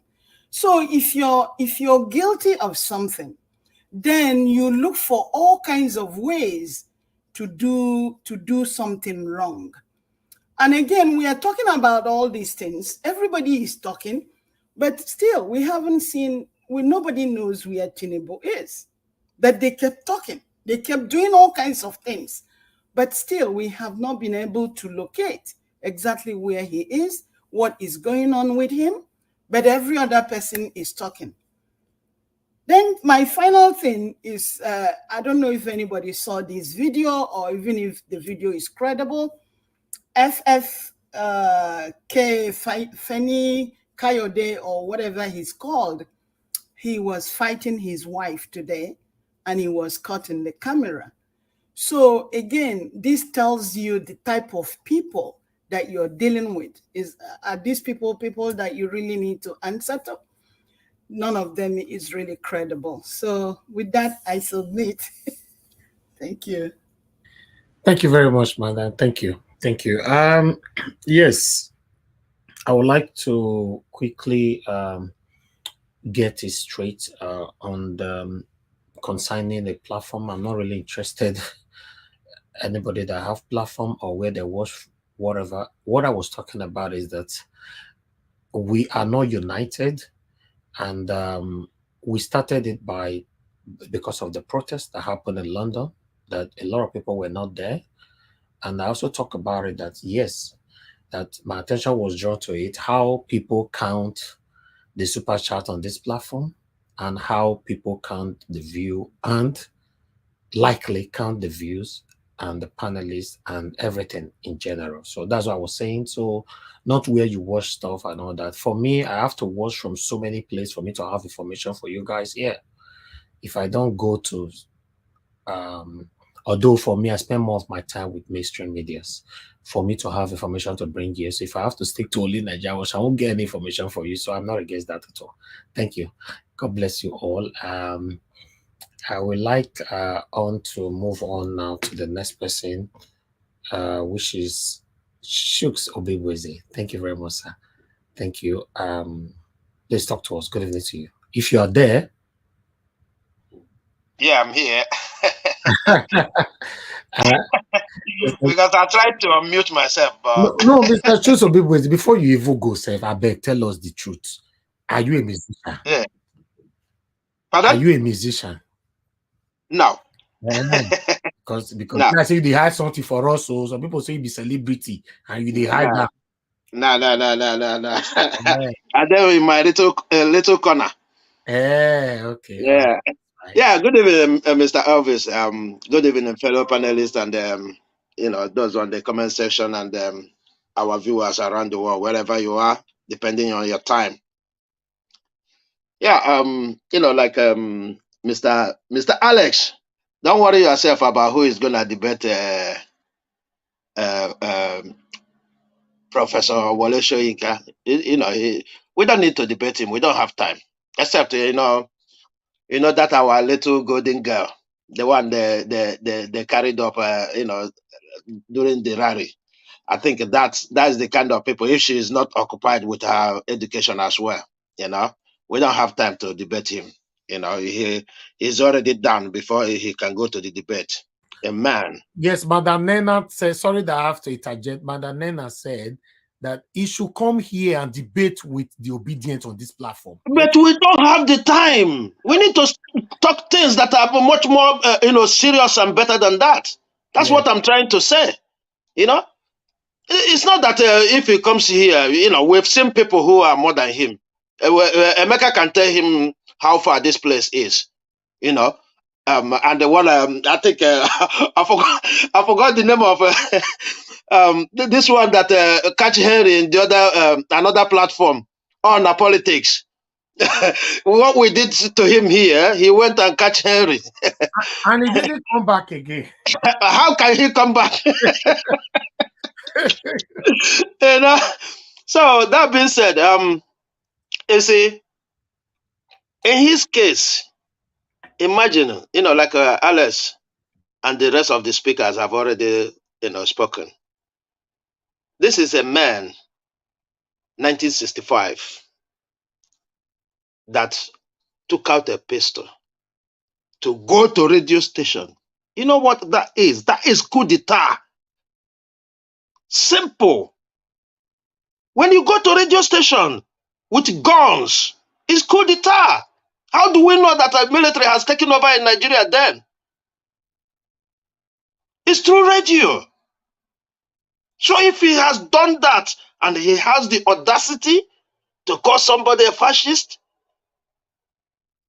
that is too low. That is too low for him. Because imagine, right? The man, I think the lady who was in the interview said, the man said he was young. Who are obedience today? They're young people.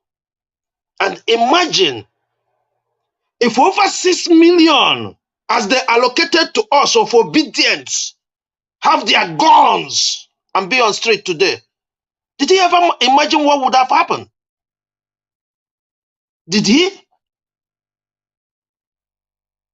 Because it's easy for them to come out here and say things that will infuriate most of us, if not all of us. You never question the process that made that person make such statement. You never question the process. I get it. For you, it's all about the Constitution. Why? Because the Constitution protects people like you. That is all these things we are fighting. I'm so sorry to tell Nigerians. All these things we are fighting is about the Constitution. Just for them to make sure that that Constitution remains. Because that is the air they breathe. That is the air they breathe. So we know who they are.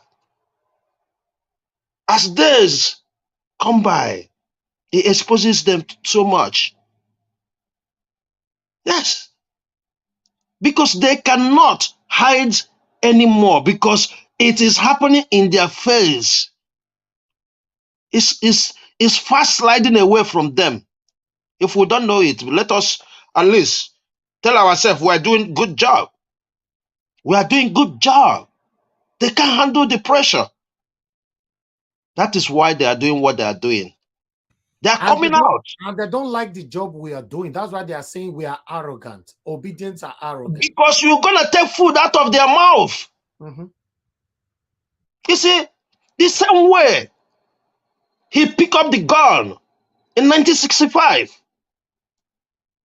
Let him put himself to today. And I see some people on some platforms talking about respect for elders, and I laughed. The kind of thing this young man did, I mean, the kind of thing this man did when he was young, because he has some aspiration, and he sees people doing it right now, it becomes wrong. And when you speak out, people sees you as un-African. I know we've discussed this here before, how the elders, those we respect, those we hold dear, disappointed us and continue to disappoint, and wanting to maintain it and move on. Because each time we rise up to ask questions, they shout you down with, "We are Africans." The first word they tell you, "We are Africans." Calm down from your anger. We are Africans. Don't forget. An old elder man can never make mistake. That is the kind of words you'll be hearing from them. That because they want to maintain where they are. Nothing more. Thank God for many people who have, done their research because of this single statement he made. And I put it, 2015, before 2015, he was on the street. Since Buhari coming to power, I haven't seen him, because talk is cheap. I haven't seen him organize, even to do public speaking about this government. But why Jonathan was, it's not even public speaking, but protest.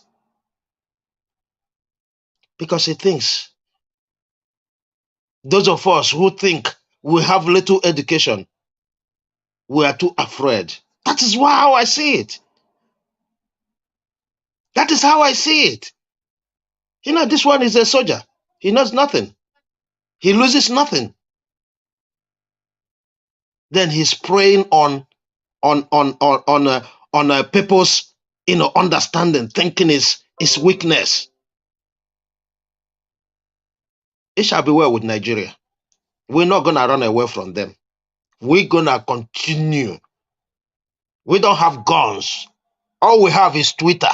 All we have is YouTube. All we have is Facebook. All we have is our mouth. We will continue to speak. Whether they like it or not, let us not back down because it shows it's working. If anything you are doing in your life and somebody is complaining about you, know it that you are doing well. Obedience, continue to do well. Do we ever hear from Atiku? Why are we not hearing from them?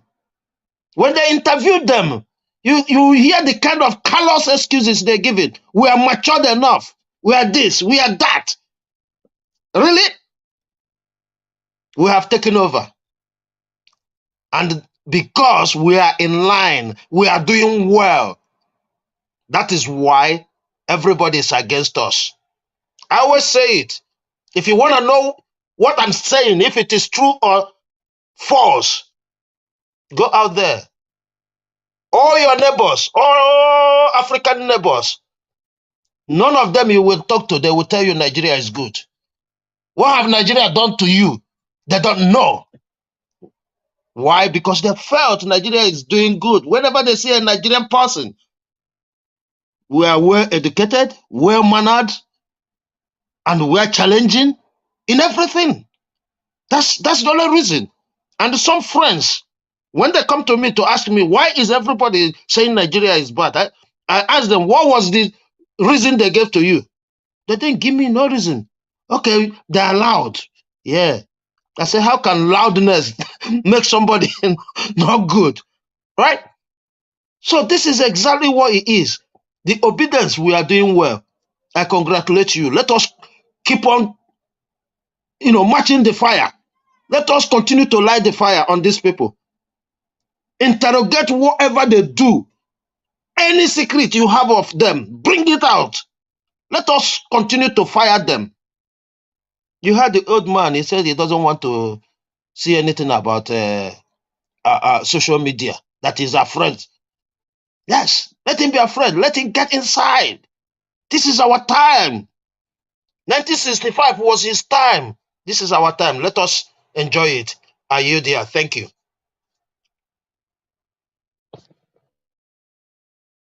Thank you very much, Mr. Shooks. God bless you, sir. Thanks for your submission. Okay, let me quickly move on now to Madam Nena. Madam Nena, thank you very much for your patience. Please talk to us. Good evening to you once again.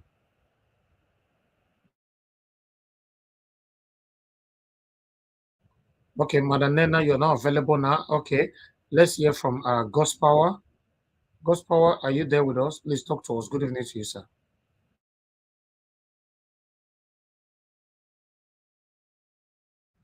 I say Ghost Power is not even there. Okay, let me move on now to.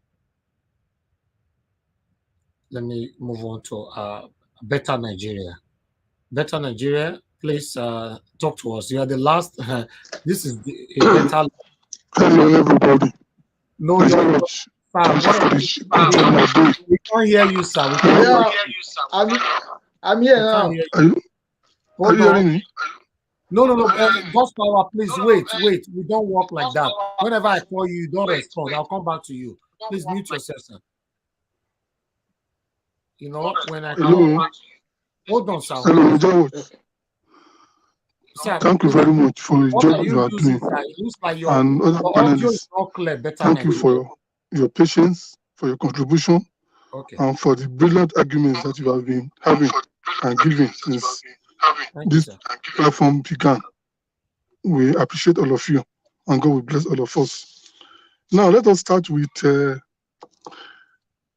first comment that Nigeria was made was that he was not impressed by the turnout of the UK protest. Yes, the truth is that today we have different classes of people in Nigeria, and that's what's affecting the protest. today, and this protest, this class of people in Nigeria is what is propelling or pushing back the obedient movement. But you see that the people who, who are really supporting obedience are more than the people who are not supporting him. And that is why, if you want to break down the class of people today in Nigeria, you can see the educated, you can see the uneducated. The educated were always the educated that, that knows the history of Nigeria. We want a change. The uneducated will not, that doesn't care about what happens, so long as their person is there, will not bother. Then we have the tribalists, or what I will call the ethnocentrists. At least people who have the mentality of what my sister will call Agbado, that is Emilokon. So that is why you see that in a family now, you see that the wife will be for Emilokon, the husband will be unobedient. Then we have the progressives. The progressives. And progressives. And that is the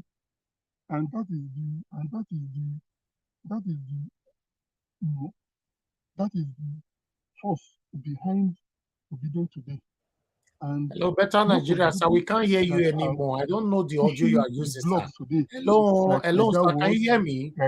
Whenever I'm talking to you, it looks like you just be talking. I have to put you in the backstage, sir. You must be able to communicate with me. You're just talking. You are not communicating. You see, he's still talking. He's still talking. Let me remove you for now. Come back again, sir. Thank you. It doesn't work like that. We need to communicate with each other. When you come back there, you can continue. Let me see. God's power, are you ready now? Whenever I call you God's power, it takes you forever to come to the screen.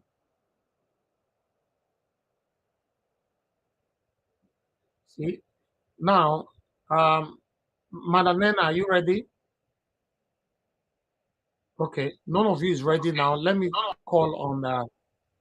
I'm ready. I'm ready. Mr. Alex is ready. God's power, are you there? You muted yourself, but you're not. here. You muted yourself, but you're not. Okay, God's power, you have problem of network. I'll remove you as well. Please come back again. It's not working. I'm ready. I'm ready. No. Hold on. It's not your turn yet. Let me hear from JJ. JJ, thanks for joining us. Please talk to us. Good evening to you. Where are you joining us from? Unmute yourself, sir, please. JJ, you just came in now. Unmute yourself. This may not be where they call the sleep. Now, wow. Even JJ that just came in is not even talking. A mattress, mattress. How do I hear? JJ, I will have to remove you. We know they sleep for here. God's power, you are back. Can you talk now?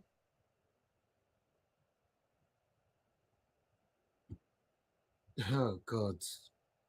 All right. God's power, you will be the last before we close, before I'll call you. To be honest, your network is not friendly here all the time, and I don't know why. Okay. I have to remove a lot of people for others to come in.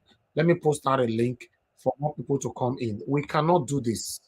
It's not nice. It's not nice. You be on the screen. Some people, you go market, go do better ogbolo soup shopping. They'll call the cook and everything. So you will bring mattress to king size mattress to go sleep. Man. So I need to post to be a moderator, no easy. But you don't hear we. My brother. No, you go do better ogbolo soup shop. Go everything. So you bring mattress, spread the mattress, put better duvet. You're like that. Let's take a quick break before I have the next person in.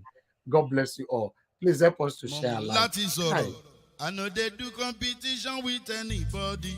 If I offend you, forgive me. Show me love, oh. Go there, biza biza. Kama bara wa lo nínú ìfẹ́ kan akanbi. I no dey do competition with anybody. If I offend you, forgive me. Show me love, oh. I go show you love, oh. Kama bara wa lo nínú ìfẹ́ kan. But I no dey do competition with anybody.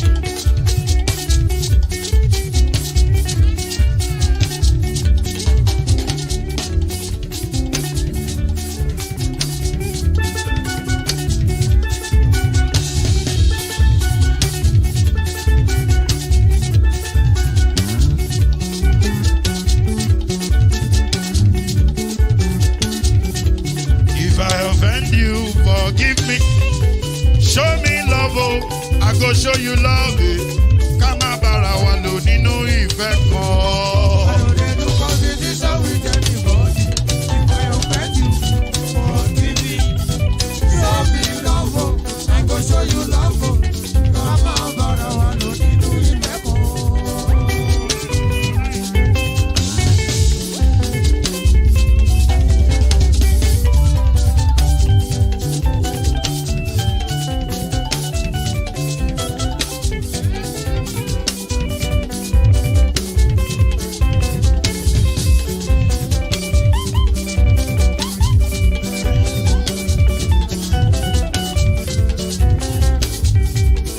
No, they do competition with anybody.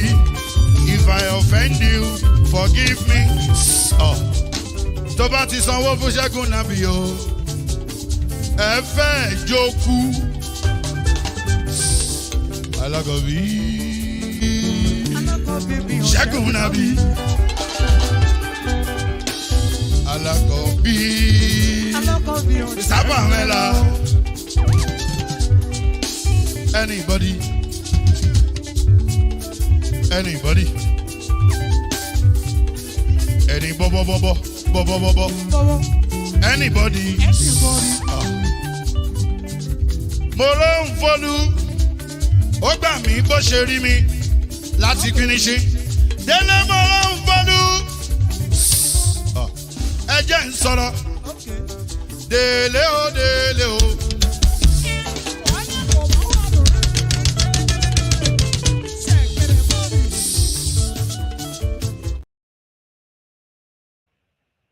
All right, thank you very much, my people. Let's see if these people can talk now. I brought them back again. Ghost Power, are you there for the third time? Okay, good. Ghost Power, you're not talking. This is the third time. It says your... Okay, I have to remove you, Ghost Power, for the third time. You know, this is sad. All right, I would like to move on straight to someone else, which is Busy Brains. Busy Brains, thank you very much for joining us, madam. Good evening to you. Please talk to us in 8 minutes. Busy Brains, are you there as well? It sure say no be juju be that. Na mattress, king size. Even not I'm she's not not even available. trying to hijack the whole system because there's something. Nothing is hijacked at all. Elvis, you call me. Yeah. Nice time. They go start shopping. Nice start shopping. Can you just pass me just briefly? Okay. I just stopped to get petrol. Yeah. Okay, all right. See, there's nothing like hijack. He just hijack. Okay. All right. JJ, are you there? Can you talk to us now? JJ, can you hear me? Yeah, okay. Hi. Can you hear me? Yeah, we can hear you. Where are you joining us? Turn down your device, please. I don't know what's happening today. Hello, can you hear me? Okay, JJ, your network is not good. Sorry, I'll remove you for now. You know, please, guys, don't let me run out of patience, please. It's not just easy for me at this particular time. I have to remove you, JJ, for someone else to call me. Or if you, this is the third time I've put it in here. It's not working. Nothing is working for you Elvis, guys. It be like say I see Obaseki they join us. No. Oh, that man don't be Obaseki I see here so. I mean, that's so resemble. Yeah, it's true. Yeah, I'm saying yes, downstairs. That's better Nigeria. Okay. Okay. Better Nigeria. Can you hear me, sir? I'm back now. Can I continue, please? Can I? Yes. My call came in and cut me off. Can I come back? Okay, go ahead, sir. Round up. You have 3 minutes. Okay, that's all right. Okay, that's all right. Thank you very much. Okay. Round up. Okay. Okay, no problem. So like I was saying, so the reason why we are having this issue of the poor turnout in UK is because of the various classes in Nigeria. And if you look at it, you know, what we are facing in Nigeria now is between two major tribes. And that is what is happening. So let nobody bother about that. People will join, and the impact will be seen. Like you were able to count 30. We are making progress. And this platform and other similar platforms, they are making progress. And that is the fire we are putting on the other side. That's what I'm saying. So no wahala at all. Now, about the debate between Datti and Soyinka, I'm happy people have dealt on it, you know, variously. And I'm happy somebody has even told us that Professor Nwokobia has confirmed that Datti is ready for the debate. And I can assure you, Soyinka will be disgraced. Because what he's accusing the other party of, he has even done worse, which I don't want to go into because they have said so many things. Now let's go to the Labour Party chairmanship wahala. So we can see that these people, they are seeing that they are losing their case. They are seeing that Obi is on the right way of making, you know, becoming the next president. That is why they cannot afford to allow that case to start. And that's why I've been saying that our pressure should be on the judiciary. And one searchlight I want us to beam on the judiciary is that I want us to put them on so much pressure that they will show live proceedings of the court. That is the only thing that will help us. Because by the time all these live proceedings are shown in the court and everybody sees it all over the world, the abundance of evidence that the Labour Party has, you will see that they have no way. So let us continue with this pressure, and that is why you see when they tried the issue of tape and audio, it didn't work. They tried other things. They're trying to infiltrate chairmanship. Like somebody said, that Apapa that they are saying that is not saying is the chairman. He's the deputy chairman of Southwest of Labour Party. So, and if you watch yesterday's 10 o'clock news, you will see that the other executive council of the party came to the headquarters, and they all confirmed that this man, they cannot come and take over the party. It doesn't even it has not gotten to their turn, to this man's turn, because you will see, and even there was evidence that this man has been various APC rallies or APC something. They even said that thing you are seeing is being sponsored from Ogun State. That is, so many things like that. So what I'm trying to say is that let us put pressure. You can see they are confused already. They are confused, and that is why they don't want the case to start. If the case starts, they know that we are going to win. So let's continue what we are doing. God will help us. Then, what I also want us to know is that as soon as Obi comes in, that is why they don't want Obi to come in. Because as soon as he comes in, there will be a cessation of impunity. There will be a cessation of rascality. There will be a cessation of corruption in this country. And see what happened.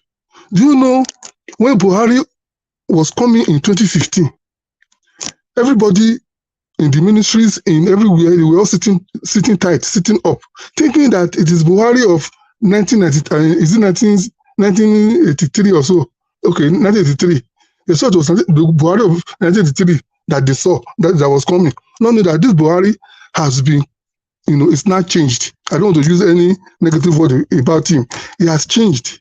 So you can see that when election was coming, when this election was coming, when it was going on, you see that all the problems that was happening, kidnapping, all those, herdsmen, what's it called, in the north, they stopped. But immediately they saw the direction of the country, you can see everything, everybody has come up again. So what we are saying is that let's continue this fight. And this fight, at the end of the day, God will give us Obi. And when Obi comes, it is the constitution we are going to, yes? Round up. Thank you, sir. Yes, I will. It's the constitution that we are going to make them to hammer on. Because constitution is what determines the progress of a country. Look at America. The Constitution of America is just 4 sheets with 7,591 words, but it has 27 amendments. And those amendments is what is carrying America today. So when Obi comes in, they're going to work. We're going to make him, because he has told us that if he comes in and is not performing, we should fire him. So this is what we're going to do. So no wahala. Thank you very much. God bless you, sir. Thank you. Thank you very much. Okay. Let's see if the next person will also talk. I bet make we pray. Help me do fasting and prayer. Make people they talk now. Okay, let's call on give us a mandate. Give us a mandate. Good evening to you. Thanks for joining us, my brother. Please talk to us. Give me a minute. Maybe you go someone else. Let me just come back after the person. All right. I know. So you want to go do shopping now. And you want to cook a goosey and a padediam. You see, okay. I've been here to call somebody for. Okay, now, my people, let me take calls. Since morning I never take calls. Let me just take this opportunity to take calls. All right, guys. A lot of you have been calling since. I think it's the time for me to prioritize call. Let me get the phone. Let me get it ready for you. Okay. Callers, I'm going to take 5 calls. Then we can take it from there. If it's a funny day, right? I know it's like that sometimes. We have a full house, but many of them are not available. They are cooking Easter rice or Easter padediam. Even call ourselves, they are not calling at the moment. You see? Okay. When people they talk, there are some people they call in. So that one is surprising. All right, finally we see. I'm available to talk now, Mr. Hold on, madam. Okay, I'll come back to you. Hello, love of God is my strength. Good evening to you, madam. Please talk to us. Thank you. I'm #1 today. I quickly got it. Yes. I'm happy to start to everyone on the platform. I just want to say, today I saw a video. I called you. Maybe you went out for shopping or anything. You didn't pick it anyway. Okay. I was so surprised that they spoke about. I watched a video and was talking about Doyin Togum something. That I can't pronounce that name. That man that Doyin Okupe, yeah. Yeah, Okupe, yeah, sure, thank you. Not knowing that he was planted in Labour Party, he was working for Tinubu, so everything. Where did you get that from? I will send you. I'll get her. Maybe I'll finish, but it's correct. You will see the person face. It's not anything like fake. Everybody has heard about it anyway. So it was working for him. So what I'm trying to say, you see, with us now, with these people, Nigeria, Ekaba, until they have seen that the youth are not allowing anything like this to happen. I remember when Chowore was put in prison, I was going for protest in this London, thinking that he was a genuine man. I'm so surprised the way that Chowore is fighting the youth. We all went out for him in 2019. We contributed money, we did everything. But this time around, he says supporting us. He wants Nigeria to be free from Kaba. But this time he's against us because of jealousy. He has his jealousy in him and he cannot control it. This is a man that has been in his group and everything. I was shocked the way he was behaving. And since then, I just took myself away from taking back a crew, because I thought he wanted Nigeria to be free from Kaba to all of them, but never knew that he was even working for them. No wonder he was among those who fought that Jonathan should be removed. So Nigerians, we don't know who is who, but God will open our eyes to see who is who among us. Even on this platform, I'm not trying to tell anybody's like that. Oh, God knows them. But let me tell you, no matter what they do, no matter what they try, they cannot kill Obi. They cannot kill Obi. I say it with all belief in the Lord Jesus Christ. They can't kill him. Since last year, we have been praying, and nothing that they can do. Obi is Nigeria president. I am not saying Obi is going to. Obi is Nigeria president. All their evil plan is going to come out. You are going to see APC party divide into two. One side will go and say they don't want to do part again. One side will perish with Tinubu. Obi is Nigeria president, and nobody will stop it. Thank you. Thank you very much, madam. God bless you. Thank you. Wow. The information about doing a Okukbe, I've not seen it. I cannot really comment on that at all. Like you know, on Nigeria Watch, we only comment on what we can verify or coming from a mainstream media. But immediately I found out the legitimacy and the platform. Maybe before we finish this broadcast, I'll talk about it. And for Sowore, Mandarita, why are you doing this? To be honest, I just want to skip Sowore. I see the long note with Sowore, right? Not say I not see them. I read them. I take destroy Peter Obi, destroy Datti, and destroy all the obedient. I not say I not see them. Or you know, it's a person where they talk to, you know, they listen to you, or you know, they listen to anybody. And I personally ask Sowore. I ask him personally, and I have the proof. Why can't he join Obi to rescue this country? But he tell me, not be waiting, I'll come to talk for you. But I was very discouraged. So I don't know. No, Mr. Nigeria Watch, I mean, I don't know if you called me before, but I just wanted to. That's Madam Nena. You will be the next because I've yes, called I'm you. also ready if you're ready for me. Yeah, I think I saw something that with regards to what the woman was talking about, but maybe I'll say that when it's time my turn to say something. Go ahead. All right, it's your turn. Now just talk to us. Talk to us now. Go ahead. Thank you. Okay, thank you so much. Yeah, maybe let me start from that.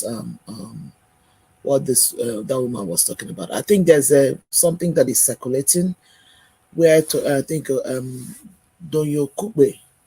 I think there is a private jet with one APC governor. I think this should be governor.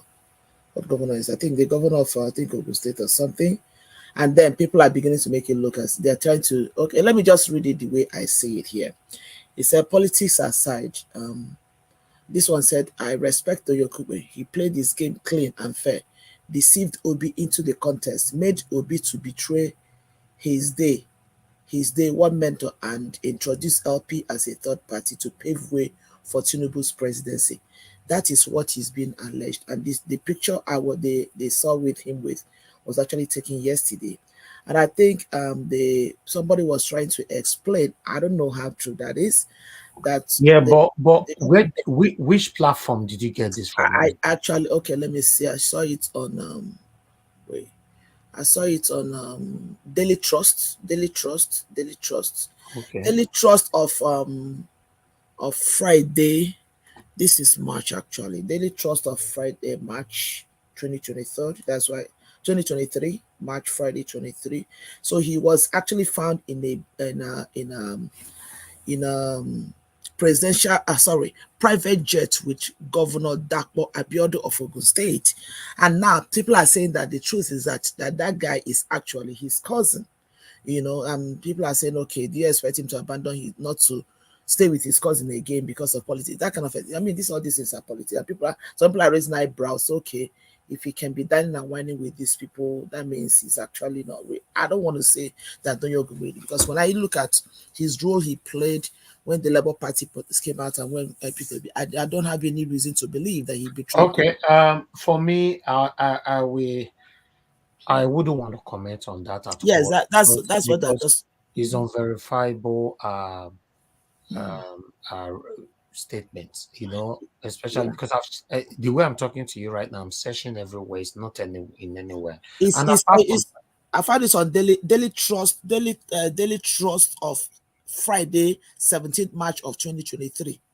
Yeah, this is almost a month ago. Yeah, that's what I'm saying. Like, yeah, and another thing is that you know, being in the private jet with Dakpo doesn't have anything to do with what they are alleging. You know, Dakpo might be his personal friend. You know, so exactly, that's the point I'm trying to make. Like, we shouldn't just see every small thing that happens as something we can use as no, this platform doesn't do that. No, I'm not just talking about you. I'm just talking about maybe people breaking it, because the truth about it is this: when we look at the Yokube, when I followed the role he played with P2B's emergence, and up until the time the supposedly issue that he had that made him honorably resigned, you know, there's nothing in his activity that showed me that he was there to deceive or to do anything contrary to the obedient movement. There was nothing about him. Both then, within the period and after, nothing about him that gave me that impression. So for me, I don't have anything against the Yokube. He is with anybody. It doesn't mean anything to me. I don't see him as a traitor. I don't see him as somebody who is done anything contrary to that point. That is just my own take on the thing. So when people begin to, you know, I don't know, Nigerians are so quick in just spreading one things into, they begin to, you know, spread things, and before you know what, they begin to make a case out of something that is not actually supposed to be made a case about. That's just my own particular thing, because somebody cannot tell me that he deceived P2B and made P2B lose. The truth about it is that P2B did not lose any election. That is the truth. P2B did not lose this election. So I don't see anything that the Yokupe did that could have cost P2B. So it's not even, it's inconsequential to me. Then I come to the case of, I want to talk about the case of Wole Soyinka challenging Datti Baba Ahmed. And somebody was saying that, I think it was Mr. Alex that was saying that it's not even Baba Ahmed, that he can come and challenge him. If the Wole Soyinka actually want to go into a debate with regards to everything that is happening, he can volunteer himself to go on a debate with Nigerians, with the average Nigerian, the average obedient there. Why do I say that? Because the truth, what people don't understand is that you say that these people are rude on the internet, they are aggressive, they're this. Look, the people that are aggressive, that are rude, are not people in Labour Party. They are not P2B's kinsmen. These are aggrieved Nigerians. Nigerians who are genuinely angry about what is going on. What we are discussing here is because we are genuinely angry about what is happening in Nigeria. So it is very easy for you to get angry when somebody comes from somewhere to say, why are you people even talking about P2B? After all, P2B, me personally, once I open Twitter or Facebook and I see somebody that says anything, I will be quick to, you know, to correct you in the way that may sound like an attack. So what is, we don't understand that this is Nigerians that are genuinely angry about what is going on. So if Wole Soyinka wants to address or wants to debate whatever his stand is with regards to what Datti Ahmed did, let him subject himself to a debate with an average obedient man on the street. He can come to a platform like this if he has any integrity left in him. Let him come here, just like SAN Michael Zeko making. Let him come here and sit down. Let ordinary Nigerians, the people who ran the election through P2B and Datti, let him sit down. Let us have a conversation with him. Let us understand where he's coming from. Coming to attack the person of Datti Ahmed or P2B is, it means that he is losing focus. It means that he does not even have a clue about what the whole thing, the whole agitation, the whole anger, the whole tweeting, the whole Facebook, whatever they may call it, he does not have a clue what that is.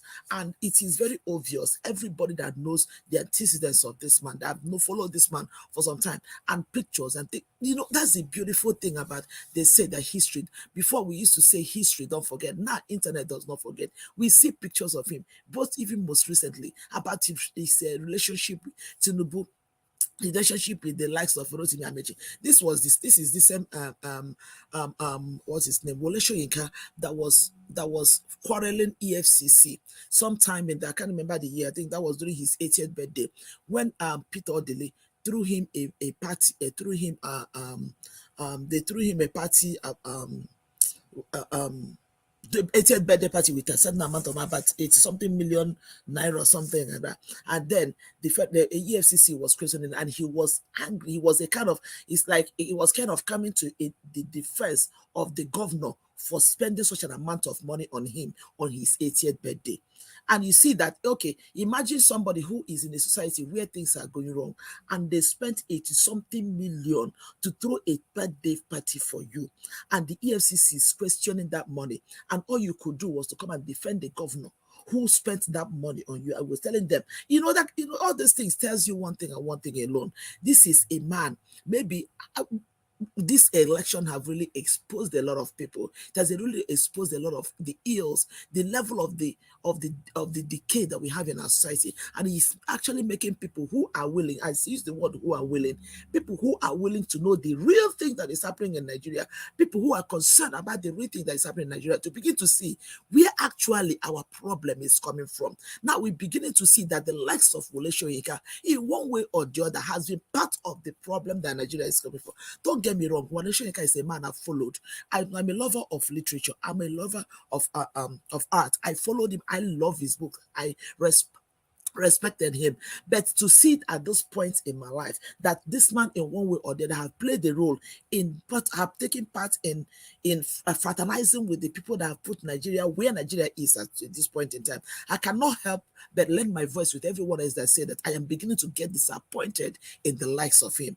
If you cannot stand on the path of truth at a time like this, if you cannot stand at the path of truth at this point in your life, you are 88 years old, for crying out loud, with all this grace, with all the respect that this man has with him, and you are speaking this way in this time and age, it means that this man has completely does not have a clue of what the agitation and what the anger is. He said that Peter will be lost because his followers are rude. This is invariably telling the Nigerian youth who are aggrieved, the Nigerian youth who has been tormented, the Nigerian youth who out of anger went on the street to start fight, because this P2B obedient movement emanated from NSAS. These are the angry youth. So you are simply telling them that they are rude. This is the same you who carried a gun and went to hijack a radio station at the age of 31, for crying out loud. Why would any human being say that at the age of 31 that he was just a young man, a young boy? If he was 14 or 13 when he did it, I can understand. But to tell me that a 31-year-old man was a young boy when he carried a gun to go and hijack, come on, that is the height of insult. And today you're telling the same Nigerian youths who are aggrieved. They've not carried gun, no. They've not carried stick, they've not carried that, they've not done anything. Simply that they are just angry about the things that happen in Nigeria. And you're telling them that they are rude. But you were not just rude, but you were aggressive. You were at the point of taking the life of somebody with a gun in your hand. Are you kidding me? And many years later, you're coming back to open your mouth to say what you're saying. It is such a disappointment. And I felt so angry for that journalist that opened his mouth to say, oh, he was a young man when he did it. Does that excuse that he did something like that? The 31-year-old man, are you kidding me? What is the difference between 31 years? How old is Datti Baba Ahmed?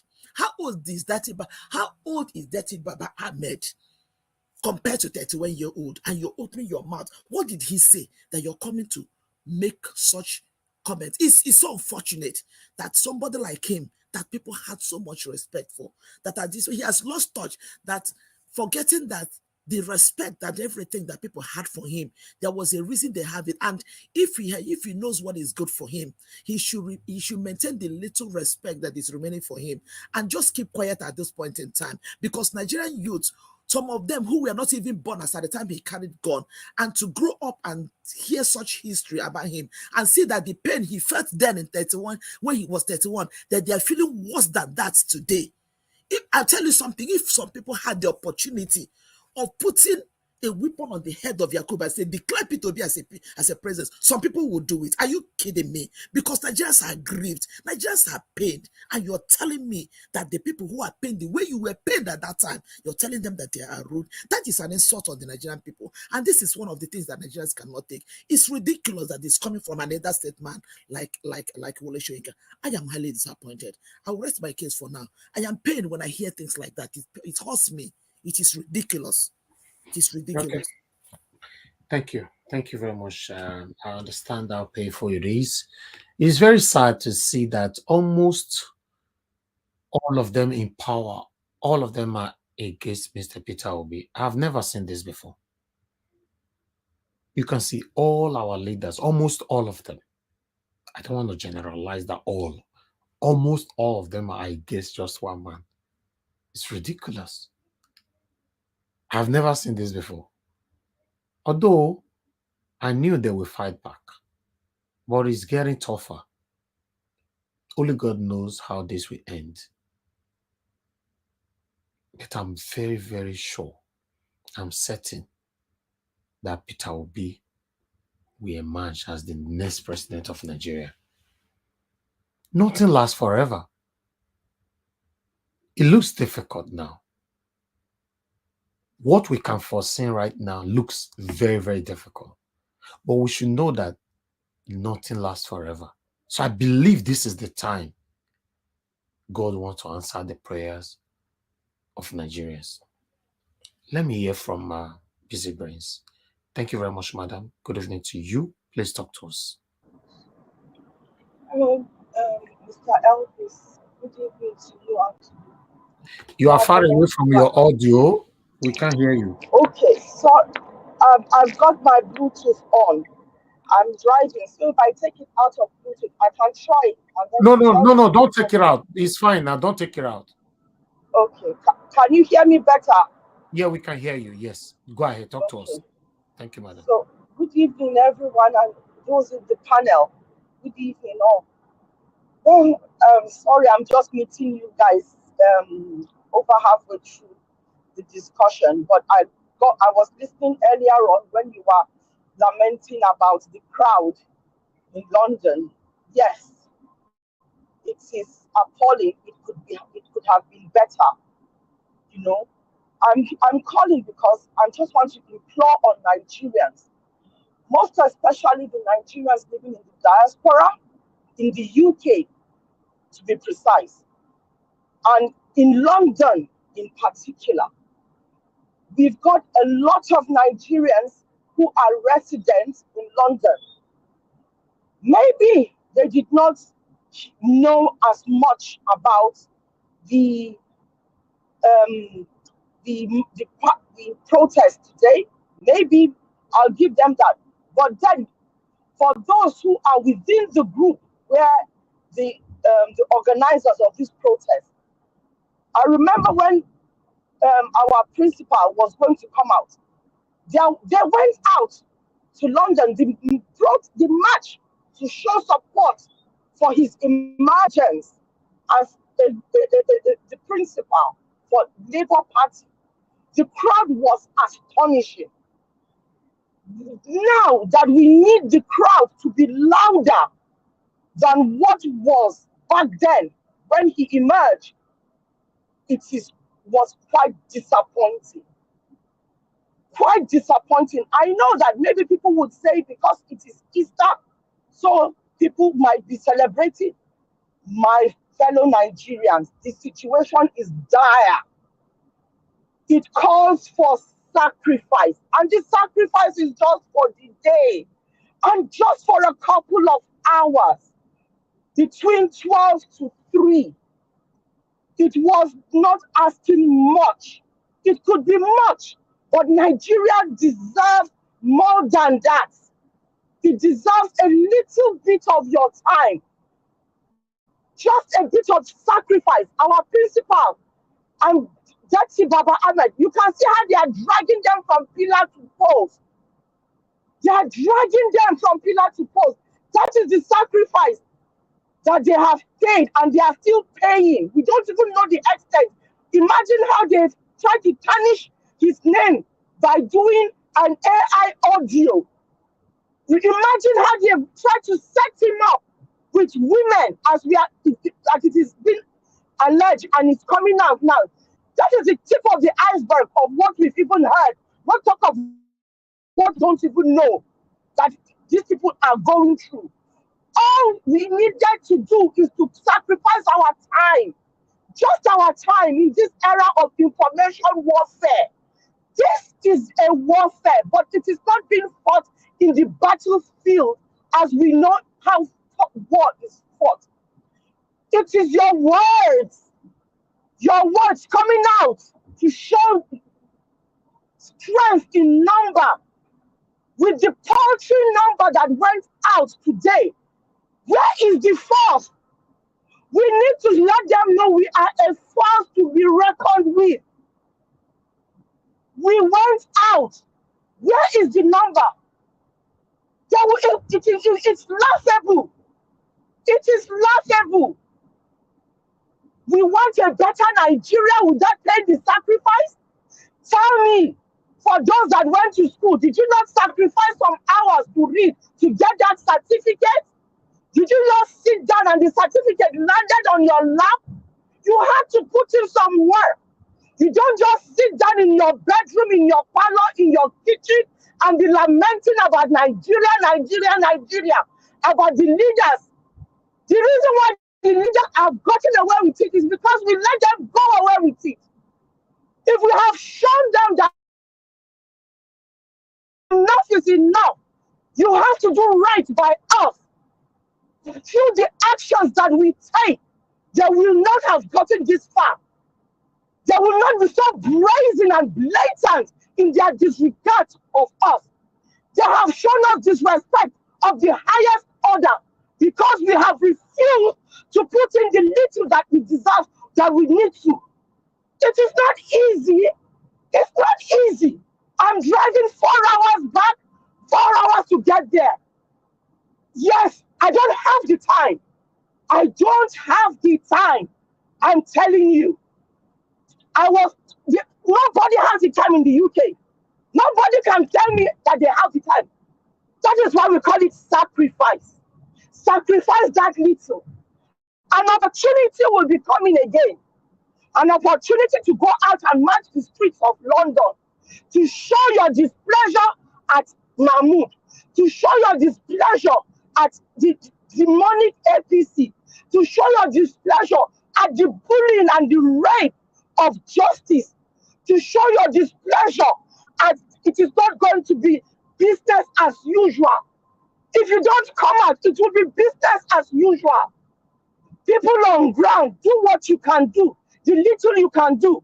Travel wherever, turn it into a holiday, turn it into a jamboree. Calm down. Let us come and felicitate in parade, in a protest. Let us show them that it is not business as usual. This is the little that we can do for times such as this. We cannot continue to sit down and be wallowing in one shift or the other. You want to go to shift or your own comfort. It's Easter. I need to be with my family. I've got family. People that when they have families too. People traveled all the way from Wales, all the way. I am coming from Lincoln. It is unheard of. It is unheard of. You want change and you're not willing to do the needful, do your own part. Do your own part. With limping, we went there. That is how badly you want to stay here. You feel hot, you feel discouraged. Come out and don't be helpless. Do something to put fire in your belly, to give you hope. We know that we are going to get there. There is no doubt in my mind right now that he that is in us is greater than he that is in them. They are coming out and throwing stones that will not amount to anything. The stones, yes, it can only hit us. We can only feel the pain. But we move on, we soldier on. You can't go to a battlefield without coming out with some scars. But at the end of the day, it is victory that you are going there for victory. Talking about the great-haired man, that is becoming demented in his old age, when he's supposed to be accumulating accolades and respect, he is going through the diminishing returns of whatever it is that he might be going through. I do not think that our VP to be should condescend so low to dignify such a request. If he wants to debate, he will debate with us, obedience.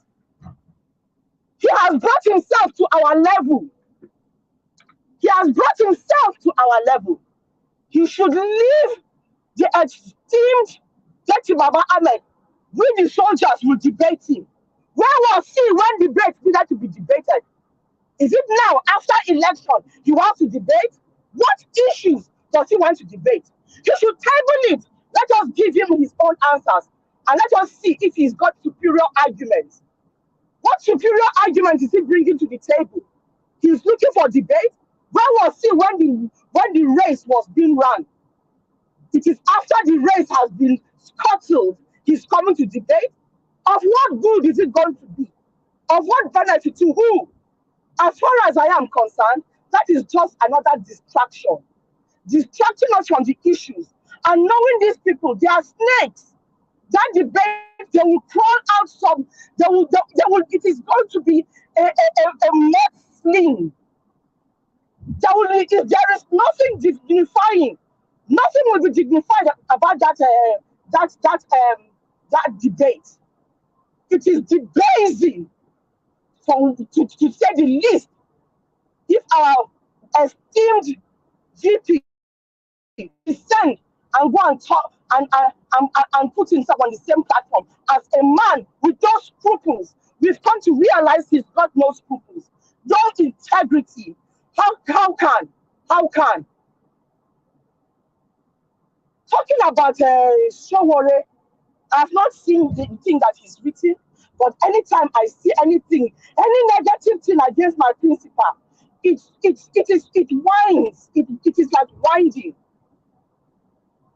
My Nigerians, obedience, when we see it, let us face what the real issues are. Let us bring to focus. Does he not want to fight? Does he want a drug baron as our leader? Does he want a fraudster as our leader? What is his own issue?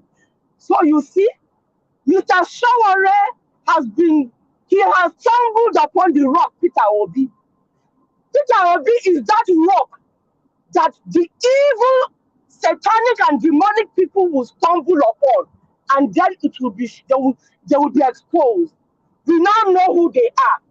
So Showore has been a wolf pretending to be a sheep. Now he cannot hide it anymore. He wants a better Nigeria. So why can't he fight? Join. You would think that automatically for somebody who is trying to fight corruption, he will join quickly hands with a man that is clean. There is nothing. They are grasping at straws. Whatever it is that they say Peter Obi has done can never be compared to what Tinubu has done. So why is he joining hands with a drug peddler, with a fraudster, with a thug? Why is he ganging up? By their fruits we shall know them. And now we are seeing that his fruit is full of worms and maggots. That is why his cup is so full that he can no longer hide. We now know who he is. We are moving. We move to our new Nigeria, and we leave such lunatics, such evil people behind. I rest my case, Mr. Elvis. I hope you guys can hear me. I'm shouting, hoping that you guys will hear me. Thank you. Thank you. Yes, everything where you talk, we hear everything. Thank you so much for your submission. God bless you, Busy Brace. Thanks for your effort. Thanks for all you're doing for a better Nigeria. I appreciate you always. Thank you. All right. I would like us to hear from other people that is right here. The next person that needs to speak to us right now is okay, we lost you again. Give us a mandate. We lost you again. Okay. JJ, are you there? This is the fourth time I'm calling you JJ. Can you hear me?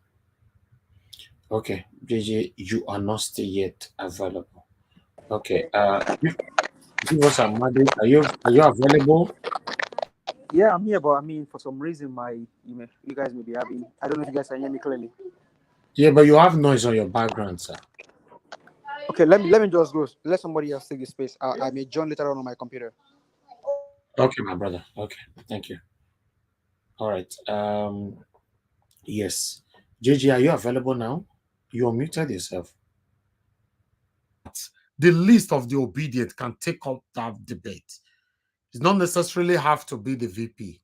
You know, the least of the obedient. Let's listen to that part again. I like that. He will, and effectively so. The least of the obedience can take up that debate and do profoundly. And I know Professor Soyinka, I know his mind. I know he won't go for that debate because the point is, history is replete with facts and figures. Do you know, with all sense of respect, some of us see him as our mentor because he understands the fact that disobedience of an unjust law is indeed the greatest respect for the law. And in 1965 or so, with a gun, he invaded a radio station and refused the announcement of Akintola as the winner of an election. History is such a beautiful spectacle. And I think that I implore my boy and the esteemed laureate to understand and to oblige the young people who are saying that on the mandate given to Peter Gregory Obi by the Nigerian people, they stand. Look, let me say this clearly. If you notice, Steve, a few weeks ago, about 5-6 days ago, about 7-8 days ago, you suddenly noticed a resurgence of militancy and banditry across our country. It was in Bayelsa, it was in Katsina, Kaduna, Zamfara, and several places, and Kogi. Now, you wonder, was it the election that kept it down? The simple thing was that the Labour Party presented the greatest merchant of hope in our history after Abiola. The Labour Party presented the greatest merchant of hope in Africa after Mandela. So Nigerians were waiting at their different positions to see what happens if this hope can transform their lot and their lives. When those who are professionals in electoral larceny and malfeasance took the mandate, albeit it's a hot coal, they can't close their hands because we're going to take it back in the courts. When they realize it, they are becoming restive again. And I challenge the DSS on my Twitter handle to go find out truly why there's a sudden resurgence of conflict, banditry, and violence. Okay, thank you very much, my people. I thought we should recap on that. All right, let's do our roundup now. Let me quickly go back to Mr. Alex. Mr. Alex, I'll give you 5 minutes for a roundup. Please talk to us. Yes, thank you, Mr. Najawash. Thank you. The heat is on. The country is the country is on its knees economically, and people are suffering.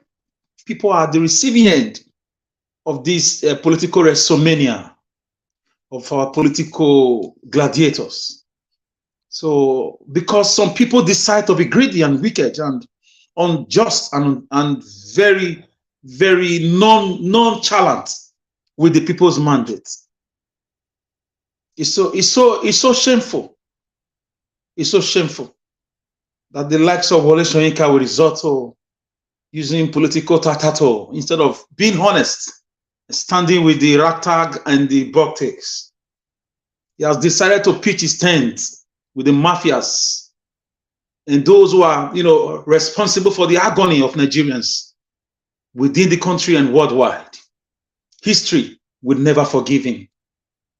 He started with a little bit those days, sort of activism, new colonial gladiator, like anti-colonial gladiator rather, but now he's ending like a mafia, defending a drug lord indirectly, assaulting people's mandates, attacking, some people's, choice. Gentlemen and ladies, Bini will say, that means Bini parables never fall to the ground, never. That the white man's knowledge is not wisdom. Wisdom comes from God. Where professors act foolishly. Professors behave like children. They behave like illiterates. Even illiterates will not do what they are doing. The man that carried out this political assassination of our mandate is a professor, Yakubu. The man that is trying to defend a drug lord that does not have a permanent certificate is a professor, Professor Wole Soyinka. So you can see that the great Benin Kingdom and their parables live eternally. That with knowledge of the white man is not wisdom from God. Wisdom truly comes from God Almighty. This is why our kings of old were able to rule peacefully, and they had great prosperity. That the white men that came into the great Benin Kingdom were so amazed at the development they saw. They didn't have the Western education. They ruled successfully. They had judiciary, they had agriculture, they had military, they had, a system of government. They have orderliness, tranquility, transparency. They had a way of resolving their disputes. Look at what education has brought us. Although times are changing, but I really hope that people can be like Nelson Mandela, who was a lawyer and still did well. Wole Soyinka is a disgrace. I call on the CIA to strip him of his duties. I call on the professorial, the body that gave him his professorial, nomenclature, to call him into questioning how he has lost his conscience, academic conscience, because your education that cannot affect your environment positively is a useless one. When you are a professional, you are blinded by the sufferings of the common people, the death of Deborah, the sufferings of Nigerians, the dollar to a naira economic crunch, the massive brain drain and migration, the Japa syndrome, the massive killings by the Fulani herdsmen over the past 5 to 7 years. You are blinded to all these realities, and you are there defending people who have plunged this country, who are determined to ruin the future of the youth. Capital redetermined to you. And once again, I say, I want to reach out to Arise TV on this channel. If they can reach out to me, I will humbly take him on history and facts checking about his own stand vis-a-vis the presidential elections. I'm giving up myself to face this man like David faced Goliath, and I'm very sure by the time I'm done with him, he will apologize immediately. Because what shall it profit a man to get the whole world and lose his own soul? What are you gaining from all this? How much are you being paid so that Nigerians should be taken into another 4 years of penury, of killings, of church burnings, of massive inflation, of borrowings, of brain drain, migration, insecurity, electricity darkness, academic decadence? Is that how you were brought up, Mr. Wole Soyinka? Nigeria Watch, I'm disappointed, and I will drop it here. Thank you very much. Thank you very much. Thank you. All right. We have Mr. Pansat with us. Mr. Pansat, good evening to you, sir. I would like you to talk to us. How are you? I'm fine, sir. I'm fine. And the rest of the panelists? Yeah, we all are good. Although we are not too happy, but we are good. I understand that. I'm also disappointed. I'm here at the location. This is the CNN building 6430. There's supposed to be a protest here, but there's nobody here. Can you imagine? I don't know if the address is wrong or what. Oh.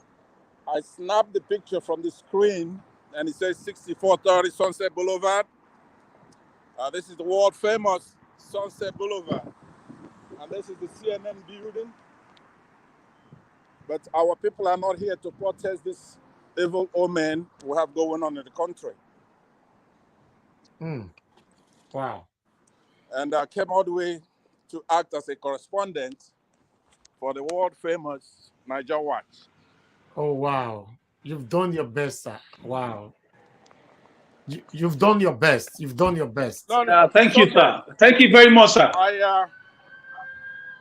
Have you heard from anybody else who was supposed to be here? No, we have not heard from anyone. No, not at all.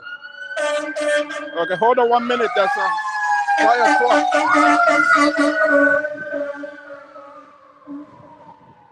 Okay, go ahead. We have not heard from anyone. Not at all. Okay, but it's still not a big deal. Like I said, the protests will intensify. Our people are determined to claim their mandate. I'm very happy to see the article written by Ms. Adichie Chimamanda, and those are the kind of protests that we need. Yeah. This location is the world famous Sunset Boulevard in Los Angeles, California. This is the building, the CNN building. I don't know if you could see that far. Let me put it big. 1 minute. Sure. 1 minute. Okay, can you show it again? Yeah, I don't know if you could see it. It's quite a tall building, but the CNN logo is all the way on top. Wow. And but there's absolutely nobody here. I'll go around. Okay. Like I said before, all the things that we need are in place. Number one, we needed our people to have voted and voted massively, and that they did. Now we need the good actors to be in play. People such as elder statesmen, Obasanjo, Barclay, and some others who are from the old school. But most importantly is the youth. They went out and they campaigned and they voted. The political parties did their best. There were no debates, but the manifestos were out there. We all looked at it and we voted. I went home to vote myself. So as we're here and we're looking at the courts, the Supreme Court, and of course, the tribunal. The protests are important, but it's beyond protests. We have done everything right. Nigerians are not violent people. Africans in general. The kind of stuff we're dealing with are people in power saying, even if you did the right thing, even if you won, forget it. We're not going to let you reclaim your country. And that's where the quandary is. That's where my problem is. So what do we do? What's happening in Nigeria affects all Nigerians of all tribes, of all religion, of all locations in the whole world, United States, Europe, Eastern Europe, other African countries. And we don't know what to do. We need help. Reporting live from the CNN building in the world famous Sunset Boulevard, Los Angeles, California. I am Pansat, the correspondent for Niger Watch. Now that's a little robot that's passing me by here. It's doing it by itself, obviously, autonomously. And those are the kind of things you see on this location. I would like to thank Alex and everybody else, especially you, Mr. Niger Watch. I told you I was going to come out here, and you've patiently given me the courtesy to report if there was any activity. But this is so There's sad. no activity on this location today. So thank you. If you have any questions I could answer before I check out. Maybe there could be some mistakes, like of the dates or something. Yeah, that's what I'm thinking. I thought it's supposed to be on the 20-something. Because I know that Nigerians in America are very patriotic. Maybe there's a change of date or something. But that's change the date just like that. Yeah, the mistake I made was to snap it just from the screen when it was showed, and the dates checked out. Today is Saturday the 8th. And it was supposed to start. I have it on the screen. He said, join the protest on Saturday, April 8, 2023 at the Los Angeles 12 p.m. to 2 p.m. Where are you right now? Is it Horton Memorial Park? So that's where it's supposed to start and end right here. You could see this is the CNN Los Angeles Bureau. I don't know if you could see the letter. Yes, I can see it. Yeah. Yeah, and actually I could go to the intersection.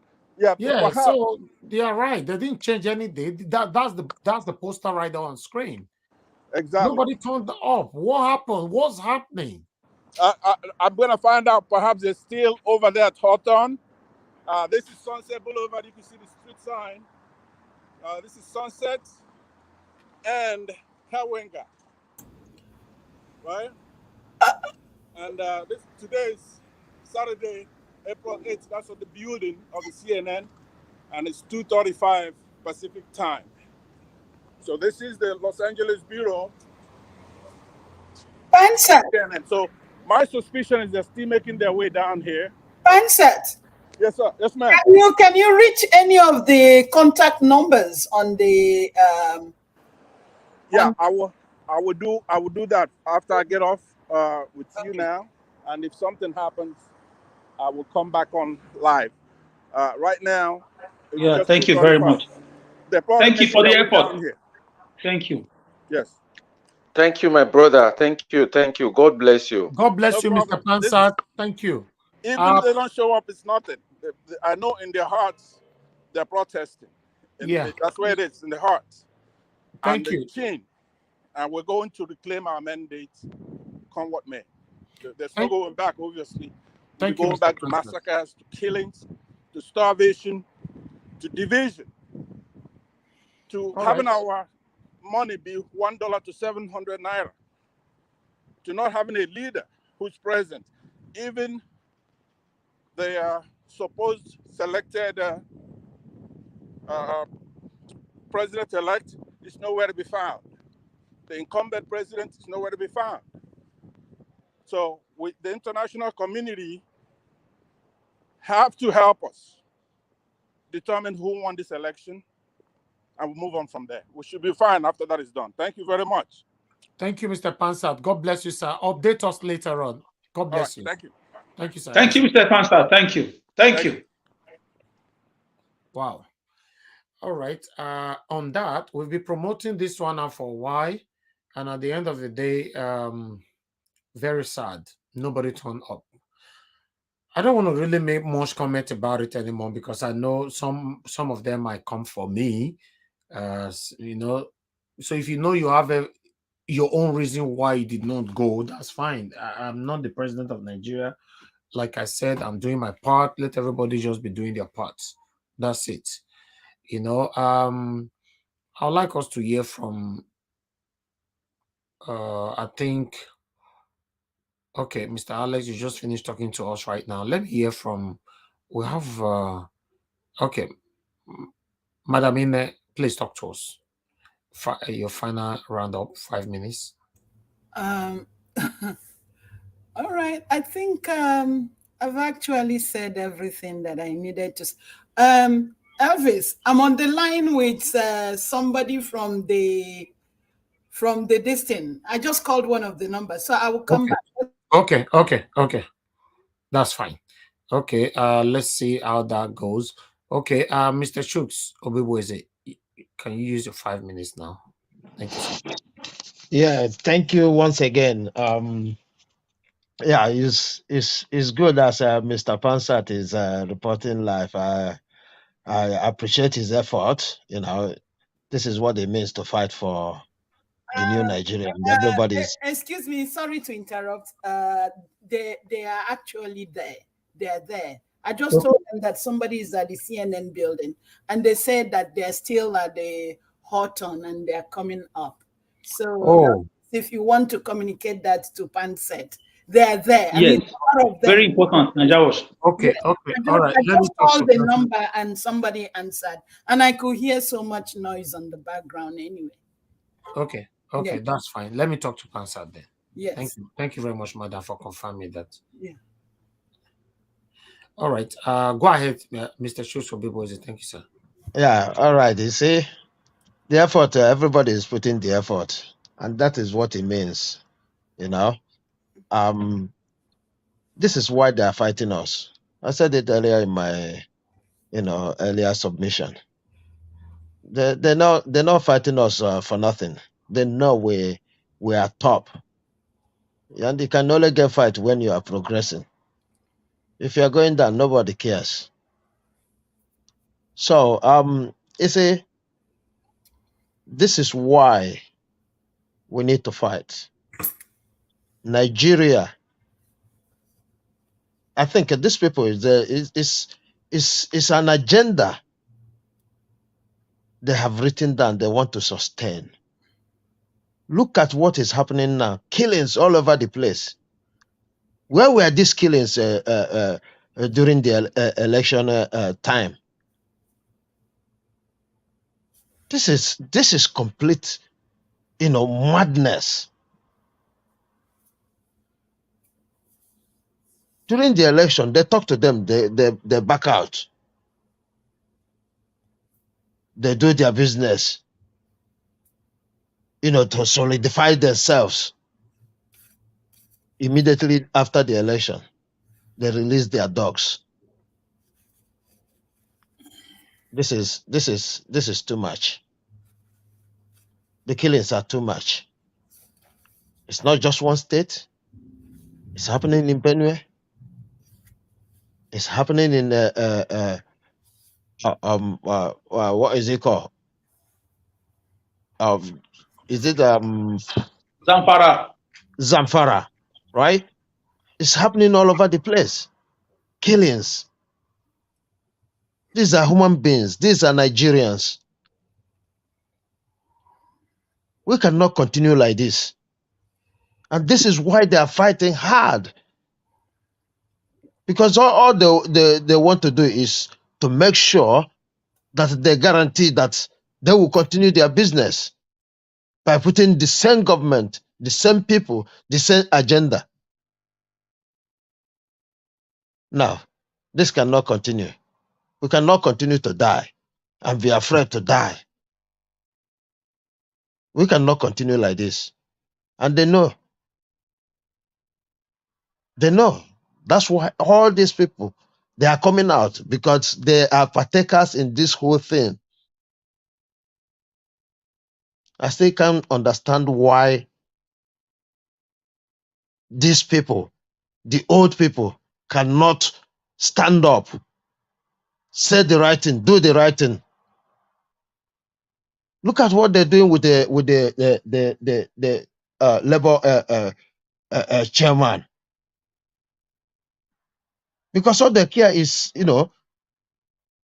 get the money, get out there, try to put confusion into them.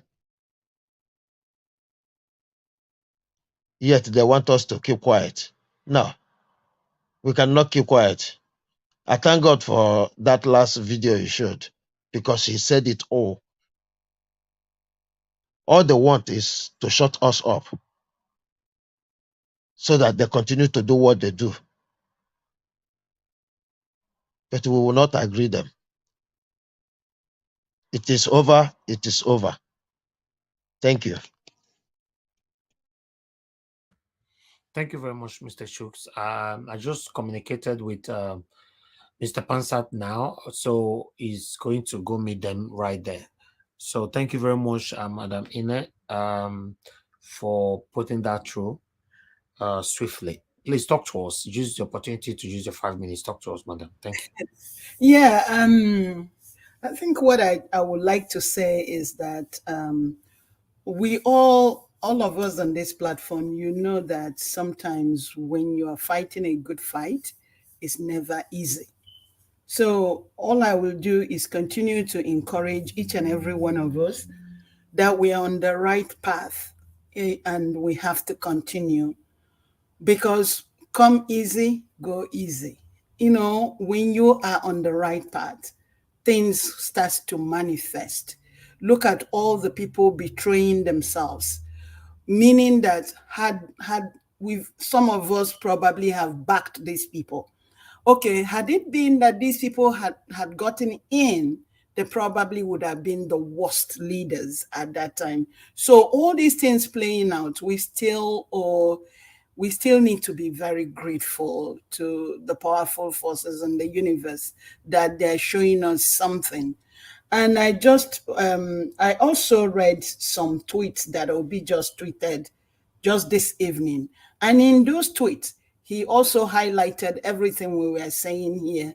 And he also said that we have to look at all the things that they're doing and that he's not going anywhere. And he's also extending an appreciation and thank you to all the youths and everyone that has stood behind him, and that he has also asked that nobody should vote for him because he's an Igbo man or because he's a Christian, but to vote for Nigeria so that we all together can, and anybody can go and read it. It's lots of tweets that he just pushed out this evening. And so reading that from him, I already know that, every time that I come here, anybody who listens to what I said that Obi was brought out by the universe. So there's a lot more powerful force behind him than we think. So all these things that are coming out, we shouldn't just lose hope. And we're not going to give up, because we will definitely get that mandate back. So I think that's all I'm going to continue to say, encourage each and every one of us. And I believe that each and every one of us, in our own little way, we are contributing something to what's going on. I want to seriously believe that. Even to come at this panel and sit for 5-6 hours, no matter the amount of time, listen to people, learn from people, the ones that I don't have, because I don't know it all. It's something, because it really helps me keep going and hoping that we are definitely going to get this mandate. I have no other doubt that we're going to get it. But again, like I said, whenever you're working towards the right thing, it's always, all these challenges will come up. And I will not accept defeat anyway. So whatever they want to bring, they can continue to bring it. But I'm not changing my mind. I'm focused. I believe in what I believe in. And I believe that Obi and Datti also believed in the same thing. They're going to be moving forward. They knew all these things that are happening. All these attacks on Labour Party office. All these things is just a form of detraction so that people will give up and said, oh, we can do this. Because they've been doing this before. But now it's like everybody has said they've eaten a bone that is really on their neck. They can't vomit it out and they can't swallow it. So they have no other way to go but to keep on using all kinds of deterrents to deter people. And that's all I have. We must continue and not to give up. Thank you so much. God bless you, madam. I really do appreciate you. Thank you. Madam, let me conclude what you said. You see, when you swallow a bone and you cannot spit it out and you cannot swallow it, the next thing you say, you go buy. So that's what's happening. They are all going down. Ginger bread bar. Yeah, this is your pie. The way you go release the thing, self. No. I like and say it don't change out to buy. It's better. That is slang. They do it well. Yes, so you know, say ginger bread bar body they are not be small. All right, let's quickly move on now to Madam Nena. Please, can you use your 5 minutes now? Thank you. Okay. Thank you so much. Thank you. Thank God for that. My sisters, and because while she was talking, I was also dialing one of the numbers there, but incidentally she brought back her report because I was going to get disappointed again. Like, how can they do protests in Nigeria and in America? Nobody shows up, but I'm glad that people are showing up. And again, I just want to quickly just say something about Showore a little bit. It's when I listen, because I saw one somewhere that some stupid stuff he's been tweeting put on Twitter with regards to P2B being a liar and everything. So, and when I look at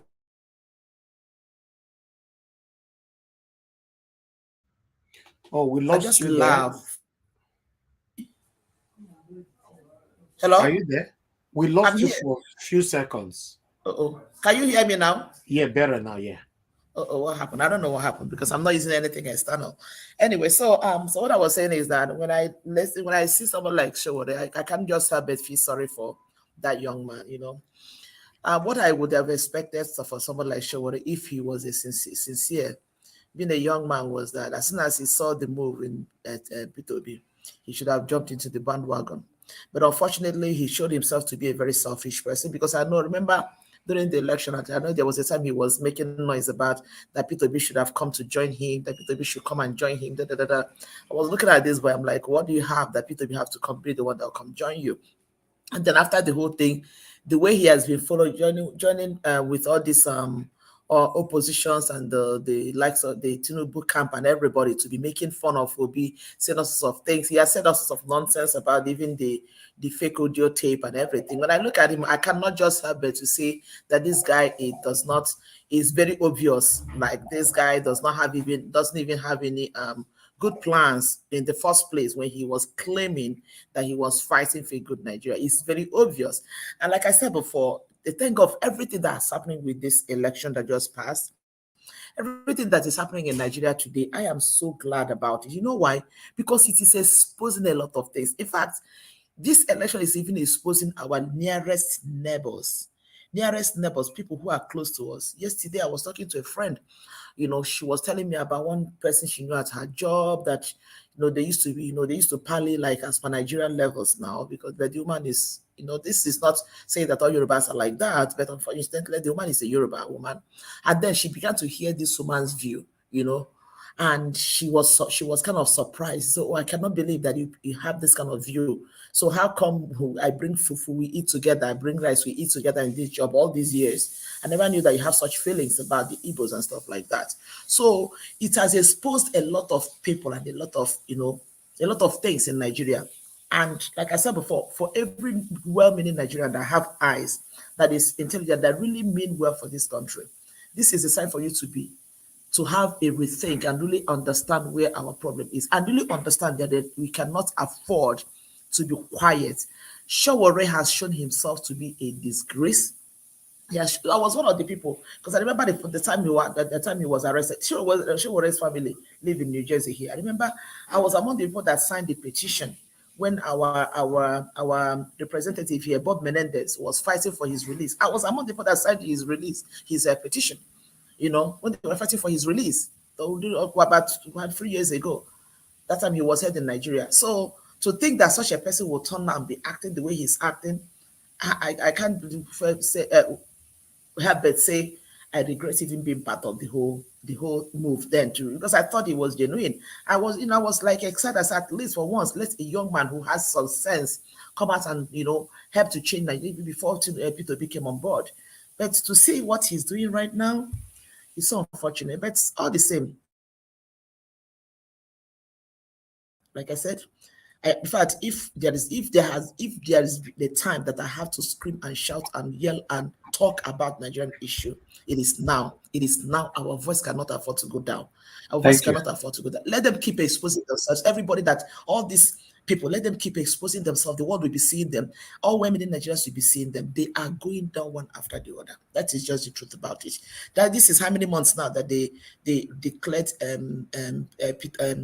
Tinubu winner. Where is he? Where is he? Let's wait and see. Let's see what is happening. Let's see what is happening. Even Fanika, I don't know if anybody has heard of that one recently. Most of them are gradually going into limbo, because probably now they're beginning to see that the whole thing is not getting clearer for them anymore. Everybody is gradually getting into limbo. God is on the throne. You see the cries of Nigerians, the blood of people. God is on the throne. What is going to happen in Nigeria? People are yet to see it, and I have that confidence. Thank you so much. Thank you. God bless you, madam. Thank you so much. Okay, Alex Adopikin, please talk to us, my brother. Thanks for your patience. Okay, thank you, my brother. God bless you. I think most everybody have said the things that are supposed to be said. One of the sisters just made a statement, if I can remember. Come easy, go easy, or whatever comes easy will also go easy. You see, this fight is, like I always say, it's not a sprint, it's a marathon, you know. So our patience and resilience is really needed from all of us that want a better Nigeria. You know, we have to encourage ourselves. There are going to be times we will be down, times discouraged, but we have to keep on the fight because at the end, Nigeria is going to be good again. I just believe that. You know, when we have somebody that gives hope, that somebody who believes in what is good, like we have our principal, I think that's enough for us to hold on to and believe in our youth that people wrote off, because a lot of people, including myself, got worried and said, our youths, I don't have any hope in them because of the way things were going. But in a very, very positive way, they surprised me, you know, starting with how they registered and they came out and really showed that they are not lazy like they were deemed lazy, according to the president, Mr. Buhari. You know, so this journey, we are on the right path. We are very on the right track, on the right lane. If not, we will not be getting all these attacks coming from every corner. You know, they are going to bring more things, throw more stones, throw arrows at us, because this is it is something that God has ordained. That is in the person of Mr. Peter Obi to redeem Nigeria. And I think with all that we've got, all the energy in us, we'll get there. We'll get there. I will encourage us not to listen to them. But we can't avoid that. But not to take, just hear but not listen really. But we should focus on our mission on how to rescue Nigeria with the help of Mr. Peter Obi. Nigeria will be great again. Definitely. Nigeria will be great again. They will try to bring us down, try to discourage us, bring us out of things. But I still believe wholeheartedly that Nigeria will be great again. Just alone, the people on this panel who come here every day, yourself, a lot of people that are really with their whole heart, without thinking or having any selfish interest like those other ones who are just after their pockets. You know, they don't think about tomorrow. They don't think about the future. They just think about themselves now. But they don't know that when you have one rich man in a poor village, the poverty will always overcome the richness, no matter what. They don't say that way, you know, that it has to trickle down and then it will grow better. So I would say it has been nice time this evening with everyone, and I hope tomorrow will be a better day, and we'll keep going and going until we get to the promised land. Thank you all very much. Thank you, my brother. Thank you for your patience as well, and thanks for your submission. Appreciate you always. Okay, Busy Brains, please use your 5 minutes now, madam. Thank you very much. Thank you once more for the opportunity. Can you hear me? Yeah, we can hear you now. Yeah. Okay. Yeah, so in reference to the video that you showed us again regarding that well-spoken gentleman, and what's his name again? Is it Oclovia? Hello? Professor Nwokobia. Professor Nwokobia. Yes, Professor Nwokobia. He spoke very well. Exactly. You know? Yeah. So, like he said, they asked us to go to court. We went to court. Now they are attacked. And they've become very vile and evil in their attacks. Now we need to understand this. these are people that have hawked power. And the fear, they are in chronic fear for a man as Peter Obi to take the helm of affairs. That is why they gave him third. They would prefer to have an article imposed because all their secrets will continue. All their secrets will be hidden. There is something they do not want exposed. How they have been raping the country, how they have been stealing from us, how they have enslaved us, how they have sold us. They do not want us to know those nitty-gritty things. They do not want us to know how rich and abundant we are in wealth. And by Peter Obi going there to just do justice, to do fairness, to do equity, to treat us with respect and dignity, it will expose the evil that they have been dragging us in. That is why they are fighting dirty. They are coming out with daggers and claws and clubs. They are coming out with all sorts to fight back. You see, in the battle of the information war, they are saying we are aggressive, that obedience are rude, they are vile, they come out as thugs. That is all they can throw at us. You know why? Because we are winning that war. We are winning the information war. That is why they've resorted to cheap blackmail, bringing words, brandishing narratives that it is a reflection of them. They are projecting their own actions on the obedience. Why? Because they've lost the battle.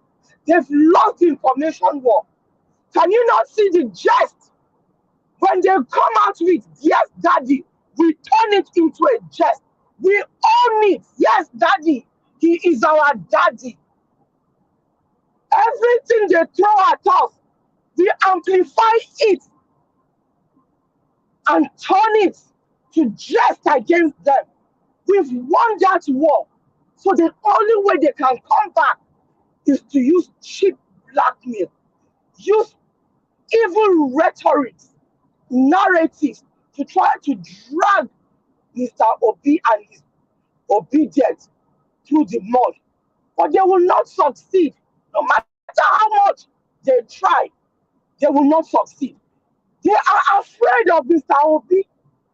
They have not seen, they cannot believe. Like I said the last time, why are they not only can they not afford to have a man such as Mr. Obi in the helm of affairs, they cannot afford to have such a man whom the youth, whom the people have great respect for, whom the people honor, whom the people listen. He's shown great leadership in the ways he's handled us so far. They've expected us to play their game, but he's been able to let us know not to play the game they want us to play. And they cannot believe that. We've stuck to the rules. We've played it clean. And they are trying to claim that we've played it dirty. But that is lie from the pit of hell. Lie coming up from the mouth of the lying Mohammed and his cohort of evil protesters. It is well with Nigeria. Nigeria will come back. The Nigeria that we all want for ourselves. Let us just do our own part. Nigeria will continue, but we need to carry Nigeria. Nigeria can only continue if we do our own part. If we change a little here and there, if we sacrifice a little for Nigeria. Nigeria has been raped so badly, and Nigeria needs you. The only way Nigeria can afford to walk again is if each and every one of us do our own part. Deny comfort, Deny the little bribe that they will give us.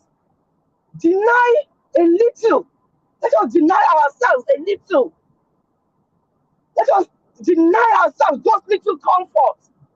It is just for a short time. Till Nigeria just needs us, just for a short time. We've got this. We've got this. Just like this, the caption here says, we cannot, for how long can we continue like this? We can't. Let us just persevere. We've shown ourselves to be resilient so far. Let us just persevere for a little time. We've got this. It is well. I rest my case, Mr. Elvis. Thank you so much. God bless you, madam. Thank you. I'll thank you too. Thank you for always saying it how it is here. Thank you. Okay, let's hear from Better Nigeria. Better Nigeria, sir, if you're still there with us, please use your final submission. Yes. 5 minutes. Thank you very much, my people. Thank you, sir. And the last speaker and the previous speakers, you have done so wonderfully well.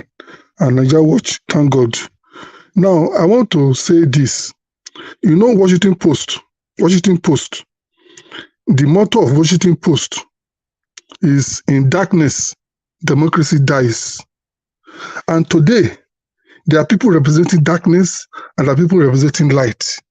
And that is why, when I first spoke before, I said we have classes of people in Nigeria now.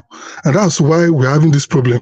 You know, and Nigeria Watch was asking, he said they're all against Obi because, you know, they are all playing, you know, why are they all against Obi? He was asking the question.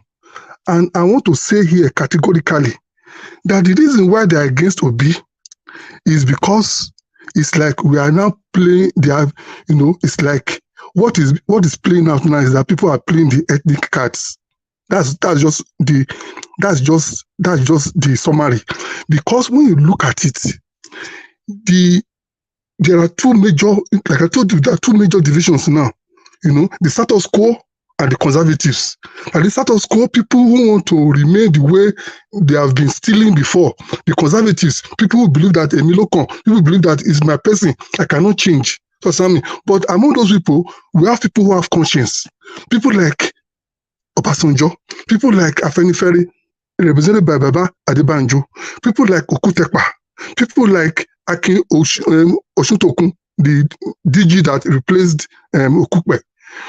These are the people, you know, in the conservatives, you know, who have refused to join them, who have joined the other group, which I call progressives and the liberals. And that's where you have this group, the group of the youth, the group of people that are having this blog, the group of people that are actually, you know, performing the work of panelists on a daily basis since last year. So what I'm saying is this: let us put the pressure on. Before, I put among those people who are liberals and progressives, I put the name of Rufai. But of recent, I don't know what is happening. I don't know if anybody saw the last, you know, there was one interview where he was supporting Wole Soyinka for condemning Datti statement. I've tried to look at it again. I didn't find it. So I want somebody to go at it. So I need to look at the past, you know, four major interviews now. You will see that Rufai is no more featuring. So let's ask, where is Rufai? What is happening? What is happening? Because if you look at the interview with Udenta about 4 days ago, he wasn't there. When you look at the interview with Nwokobia, he wasn't there. Interview with Wole Soyinka himself, he wasn't there. Because I'm sure if Rufai was there that day, I'm sure he will have called that man to order. So let us beam the searchlights on Rufai now. Where does he belong? Because I know that the reason why the person that is causing the whole problem now, why the money he has been keeping for the past 24 years is for this purpose. And that's what is happening today. And that's why I'm saying that, look, since we can still have people among the ethnic people, you know, the people who are the conservatives or who status quo will still have the progressives like Obasanjo, like Afenifere, you know, Adebanjo and Okutepa and Akin Oshutokun and those people. That's why I want us to beam our light on the judiciary, and our pressure should be on that. They should beam it, you know. They should beam it. Yes, I just have about just a few seconds more. They should beam it on the. They should ensure that they show that in life, because if they show it life, I can show you that Obi will become our president, because the evidence will be there. So that is it. So I thank you for all the work you are doing. God bless us all. Bye-bye. God bless you, sir. Thank you. We are going to take on 1 or 2 videos before I come back to the next persons here. And for Rufai, he's very fine. He's fine. It's his birthday. So everybody can use the opportunity to wish him happy birthday. So yeah, he's just off. Nothing happened to him. He's very fine. Nothing happened to him. So okay, thank God. Rufai should be back. Goat meat and jollof rice. So he should be back in office back to work by Monday latest. All right. Okay, let's move on. For your patience, I appreciate every one of you.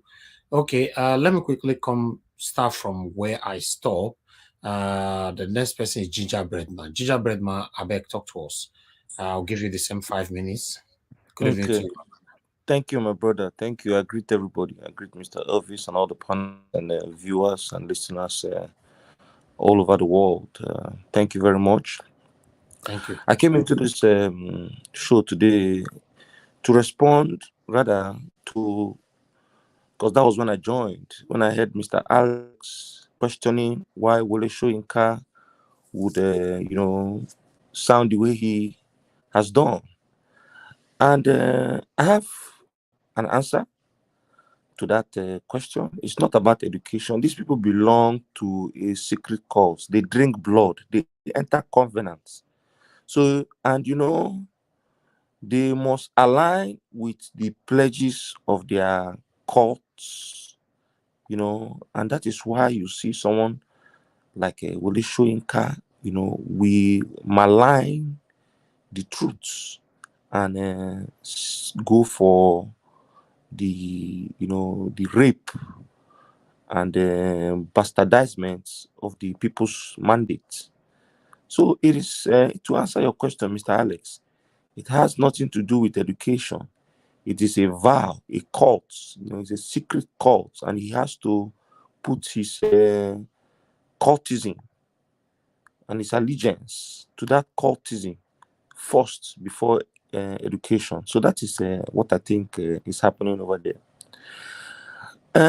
I'm very happy with the letter that Chimamanda wrote. In fact, she said it all in a very articulated and well-written, outbursts, because we are surprised why the State Department would congratulate the products of a fraud, with the beneficiary being somebody whom they have convicted for drug-related charges. And yet, so I want to, align my position somehow with one of the responses of one of the writers and that was played in this Kakaki video right now. That, let me tell you the truth, I don't think the Western world have the interest of Nigeria at heart or the progress of Africa. Because if they do, why the double standard? You are a spokesperson, a pioneer of democracy, and yet you are, congratulating the product of a flawed democratic process. So it does not align. It only speaks one thing, that these people are complicit. So you see, Obi, one of our sisters here said something, and that Obi is a product of of the universe. I want to agree with her. This is a man who is made successful as an individual. And he decided to take a break, halt the pursuit of self-wealth and success, and rather channel it to the pursuit of, the country and the African nation.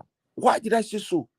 I don't forget. It always, anytime I stay on my own, reflecting, I say, what kind of man is this?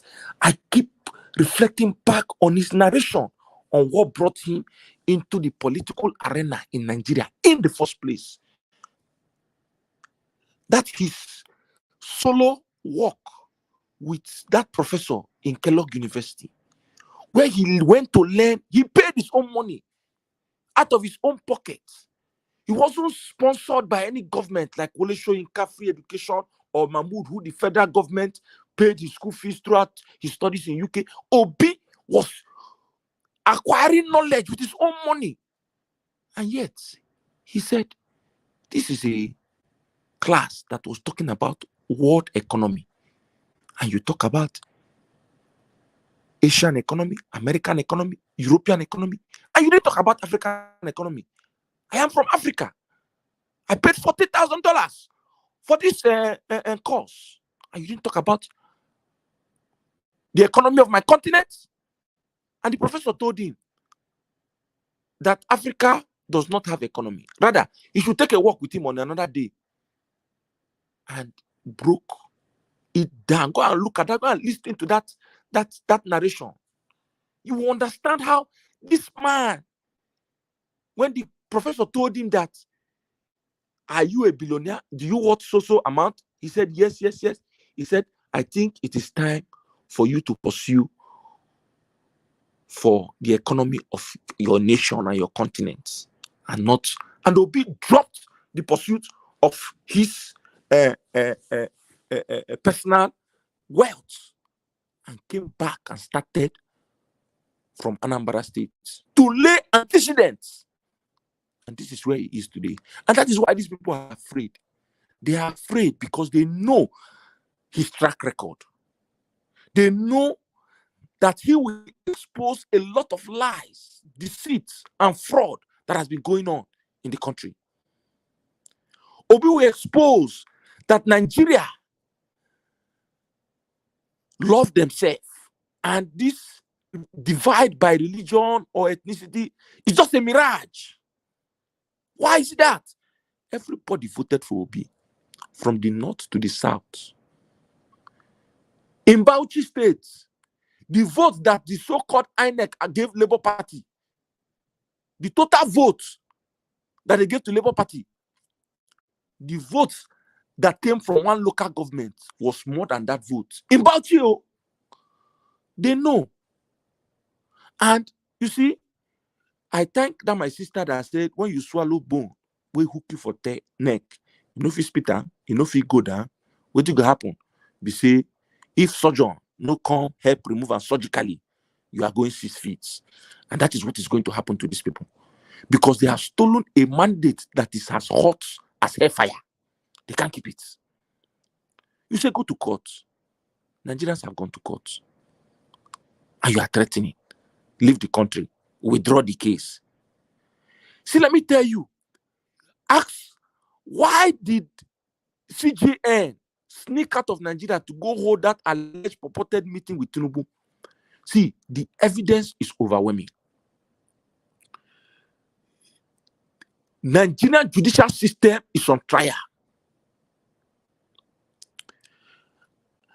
As long as this case is concerned, the Nigerian judicial system is on trial. All the sons, all those Please lawyers. round up now. Thank you. Okay. Thank you very much. In rounding up, I want to thank Mr. Evis and Mr. Pansat. And I wish, Mr. Evis, you are going to be able to show us maybe what is going on in California with regards to the rally that is going on currently? I rest my case for now. Yes, I would love to, but at the moment we have not heard from them. That's why I was delaying. But for any reason, we end this broadcast, and Mr. Pansa reached out to me. I'll come straight live again. But meanwhile, let me give opportunity for Angry Edo Man. Angry Edo Man, please talk to us. Good evening to you. Thanks for your patience. You have 5 minutes. Talk to us. Give us a mandate. I'll come to you. Good evening, Mr. Albert. Thank you, my brother. Thanks for joining us. Definitely, it's always a pleasure to talk to you. Good morning, good afternoon to everybody listening on that side of my voice. Good evening. I hope my voice finds you in good health. Happy Easter. There's hope. If there's anything our Christian tenet teaches us is that what is dead can be can be our reason. So I just want to sprinkle that. At least let's sprinkle that hope. That's really what drives me going now. And some things that has been weighing on me. We all know what is going on. The coordinated attack on Labour Party, a party that they said doesn't have any structure, and they're trying to internally sabotage with people that we've never heard of. This Lamidi Apapa, been a Lamidi Wolf, been a Lamidi Agbado, or whatever his name is, with Arabambi.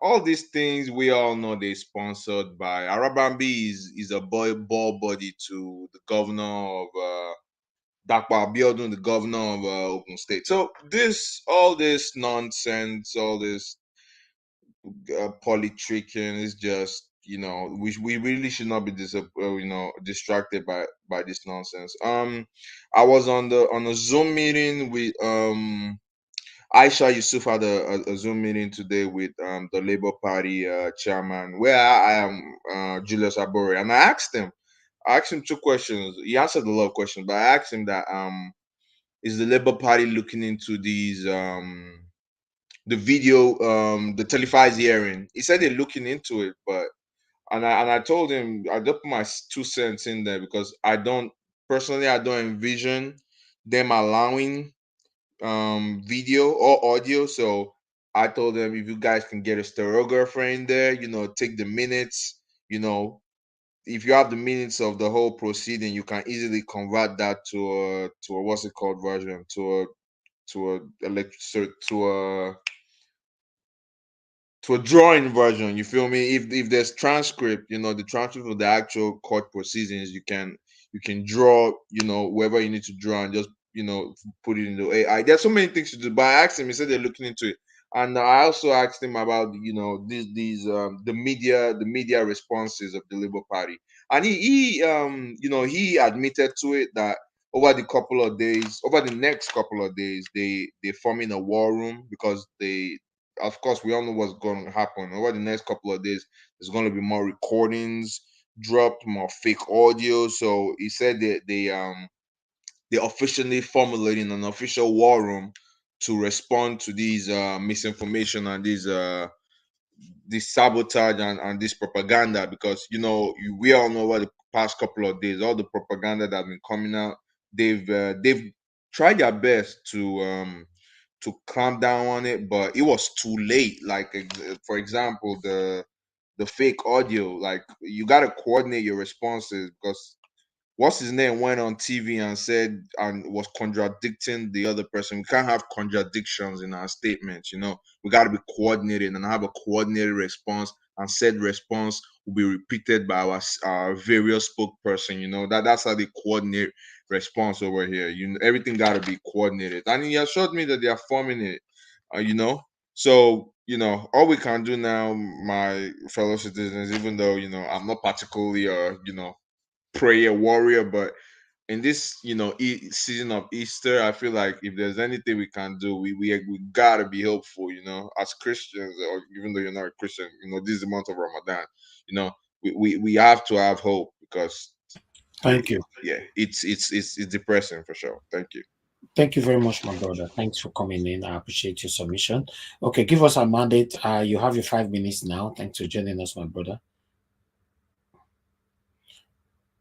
Are you there now? Give us a mandate. You're still not yet available. Elvis and the panel, can I say good night and I'll see you tomorrow, please? Okay, yeah, sure. Thank you. Thank you. Thank you very much. Do you want to say something quickly? Okay, you left now. Okay, that's fine. Give us a mandate. Sorry, I'm here. Sorry. I actually, sorry about that, Mr. Go ahead. Elvis. Thank you very much, my brother. You have 5 minutes. Good evening, good morning, good afternoon, depending on your location.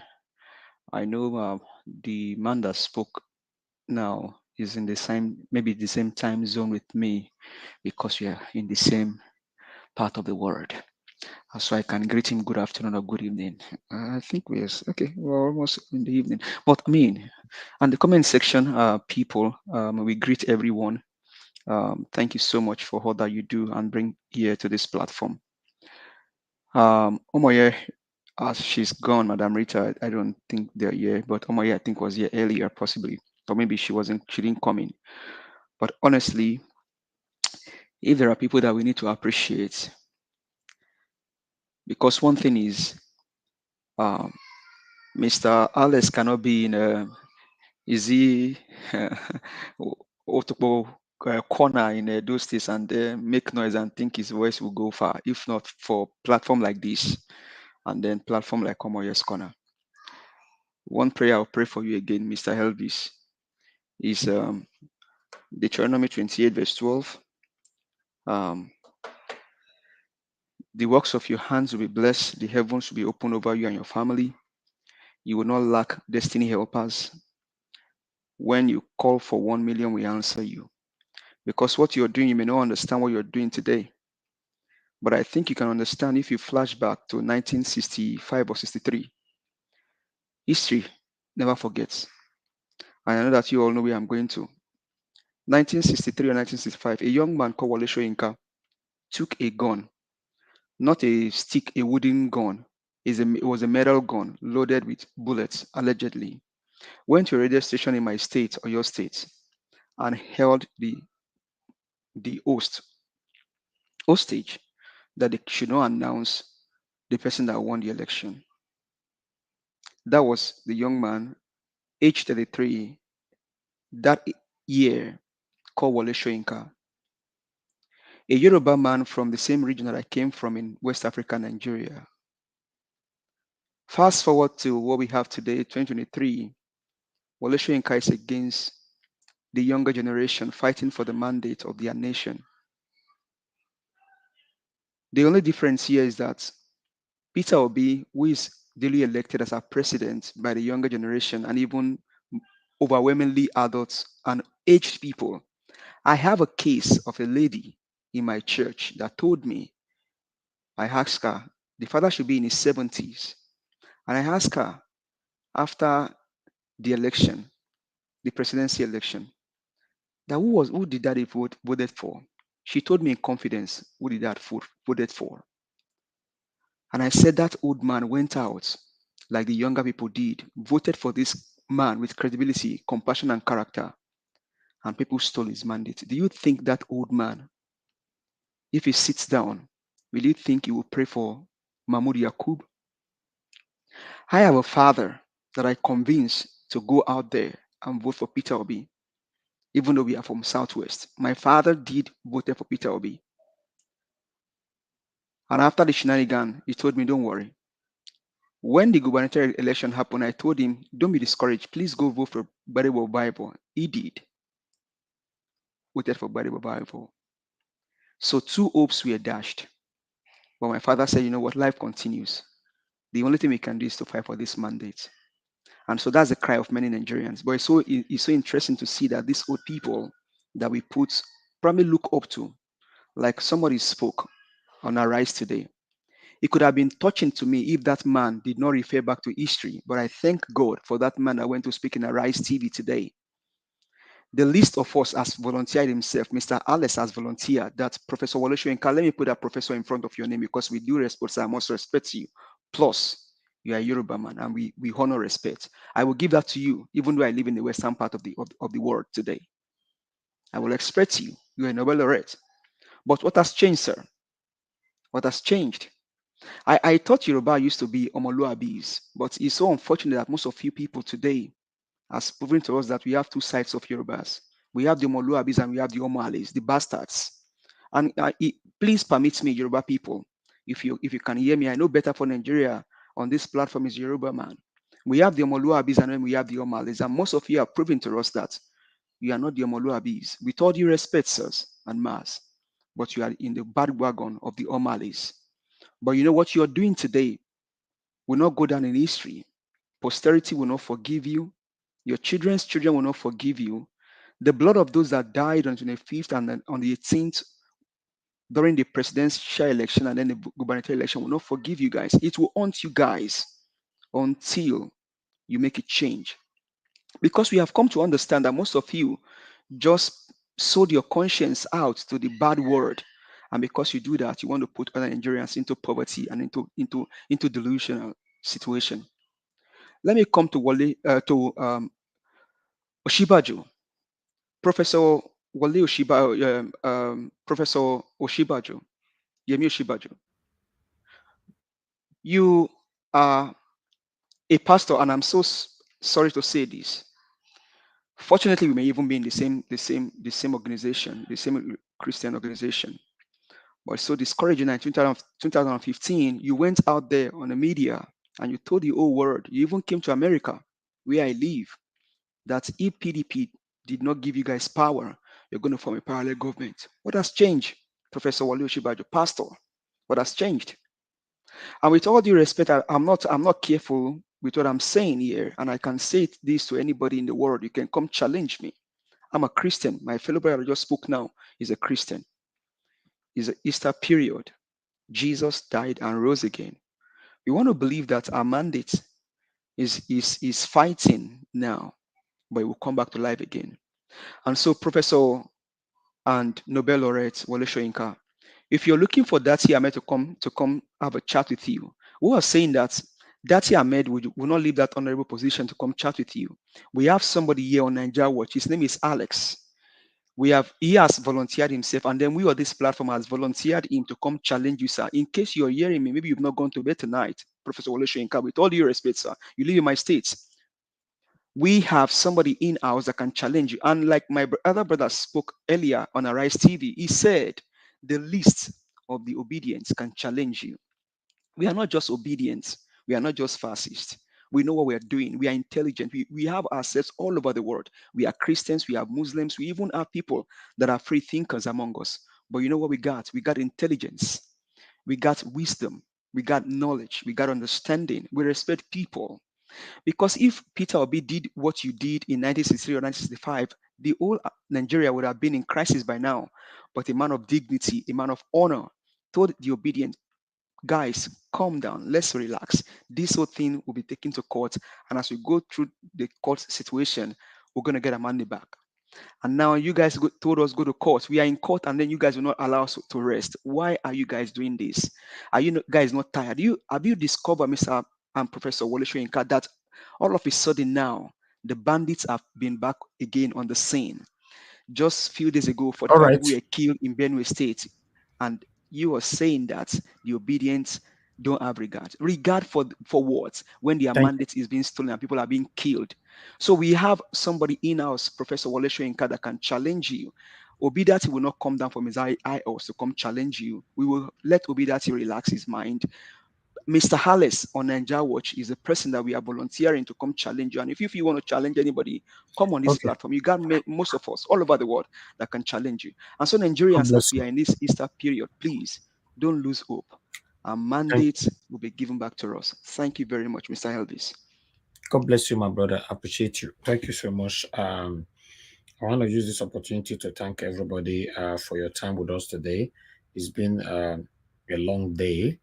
Now God bless all of you. Thank you for joining us.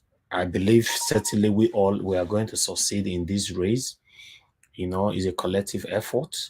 If for any reason Mr. Pastor reached out to me later concerning the protest. Obviously, I'll come back live so that we can take this together. So I appreciate every one of you. At this particular time now, I don't even have the time. If not, I would have just wait and let's continue.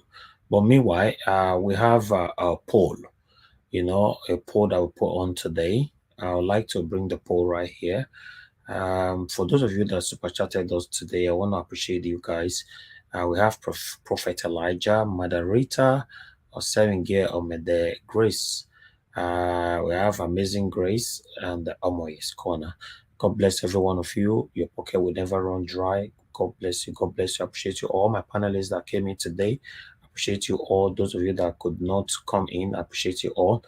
Those of you that called in, we only received about 1 or 2 calls today, not much. Thank you, my people. It's like that someday. And everyone on the panel, on the comment section, mother of all, Mommy Diaspora, thank you very much, Mommy. We love you. We love you always, always, always. Thank you very much. I can see more people right there. Okay, I will acknowledge everybody on the comment section shortly, but I would like us to quickly take this break. Let me prepare the poll. Mr. Yakubu, Emma should be fraudster. You call him dignity. Mr. Yakubu, Emma should be fraudster. Mr. Yakubu, how much you collect? Professor, your reputation this man. No be waiting we for no be you boss like a town hall. Different from Bala Blue. So if you know like come, you could go to Gopti. 300 billion with no result. Election for Nigeria, I next select. No be the people decide, now Mahmoud select. Now that they force the people to congratulate. It's so funny, I can't really comprehend. Shana democracy be this. I been a democracy be this. Bala Blue de buga, say nothing they happen. Money they precate, if you buy them all. 2023 we no fit forget you. The most fraudulent election in my country. Mr. Yakubu, Emma should be fraudster. Next argument. Leave the rest for the next argument. Mr. Yakubu, Emma should be fraudster. You call him dignity. Mr. Yakubu, Emma should be fraudster. Mr. Yakubu, how much you collect? Professor, your reputation this man. No be waiting we for no be you boss like a town hall. Different from Bala Blue. So if you know like come, you could go to Gopti. 300 billion with no result. Election for Nigeria, I next select. No be the people decide, now Mahmoud select. Now that they force the people to congratulate. It's so funny, I can't really comprehend. Shana democracy be this. I been a democracy be this. Bala Blue de buga, say nothing they happen. Money they precate, if you buy them all. 2023 we no fit forget you. The most fraudulent election in my country. Mr. Yakubu, Emma should be fraudster. Next argument. Leave the rest for the next argument. All right. Thank you very much, my people. I appreciate it. And you think say God no go bless you? You think say God no go bless you?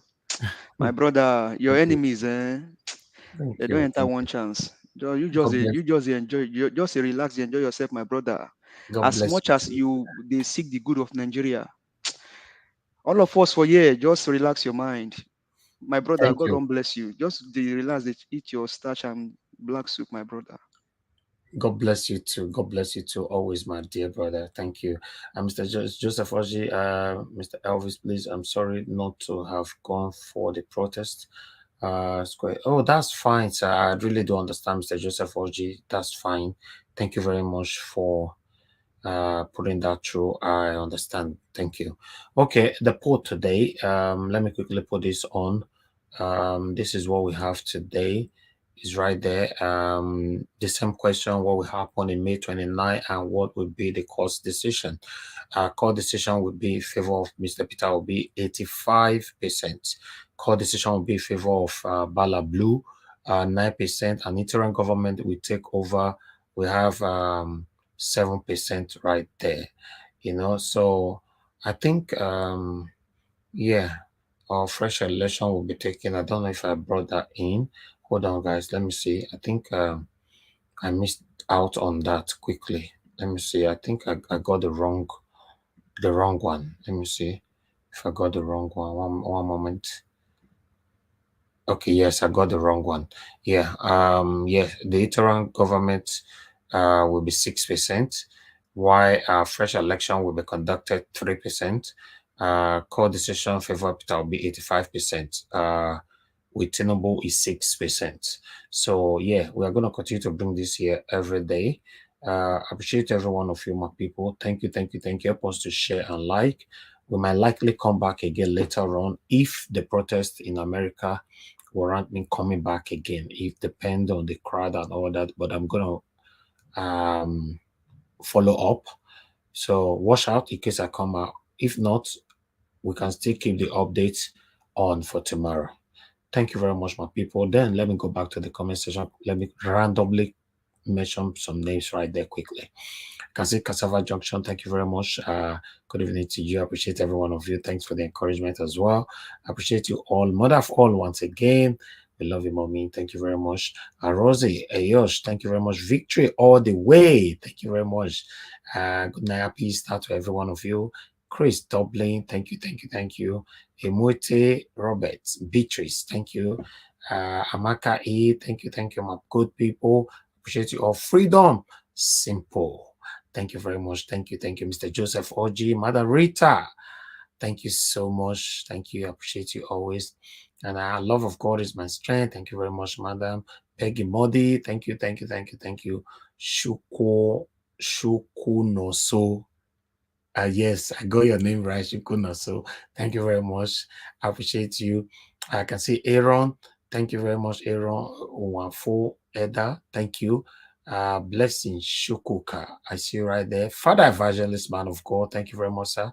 God bless you. I appreciate you always. And yeah, again, because I'm gonna stop now. Nelly, I see you right there. Eyes on eternity. I see you as well. Thank you, my good people. Now God bless you now. So yes, we have God's time as well. God's time. Thank you, Chris Dublin. Thank you, my good people. Appreciate you all. Now here we'll go draw the curtain. Please endeavor to join us again tomorrow in case I didn't come out again tonight. Tomorrow 6 p.m. I'm gonna be here as usual, by the special grace of God until we have what we're looking for. Although tomorrow is Easter, supposed to be relaxing, but I promise you, by God's grace, I will be out.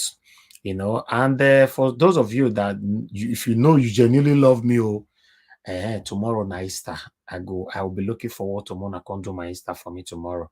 We'll go bring pandedium, let me know, especially give us our mandate. Bring, I know some pandedium that you like to eat. I like pandedium as well. Bring my pandedium, come tomorrow.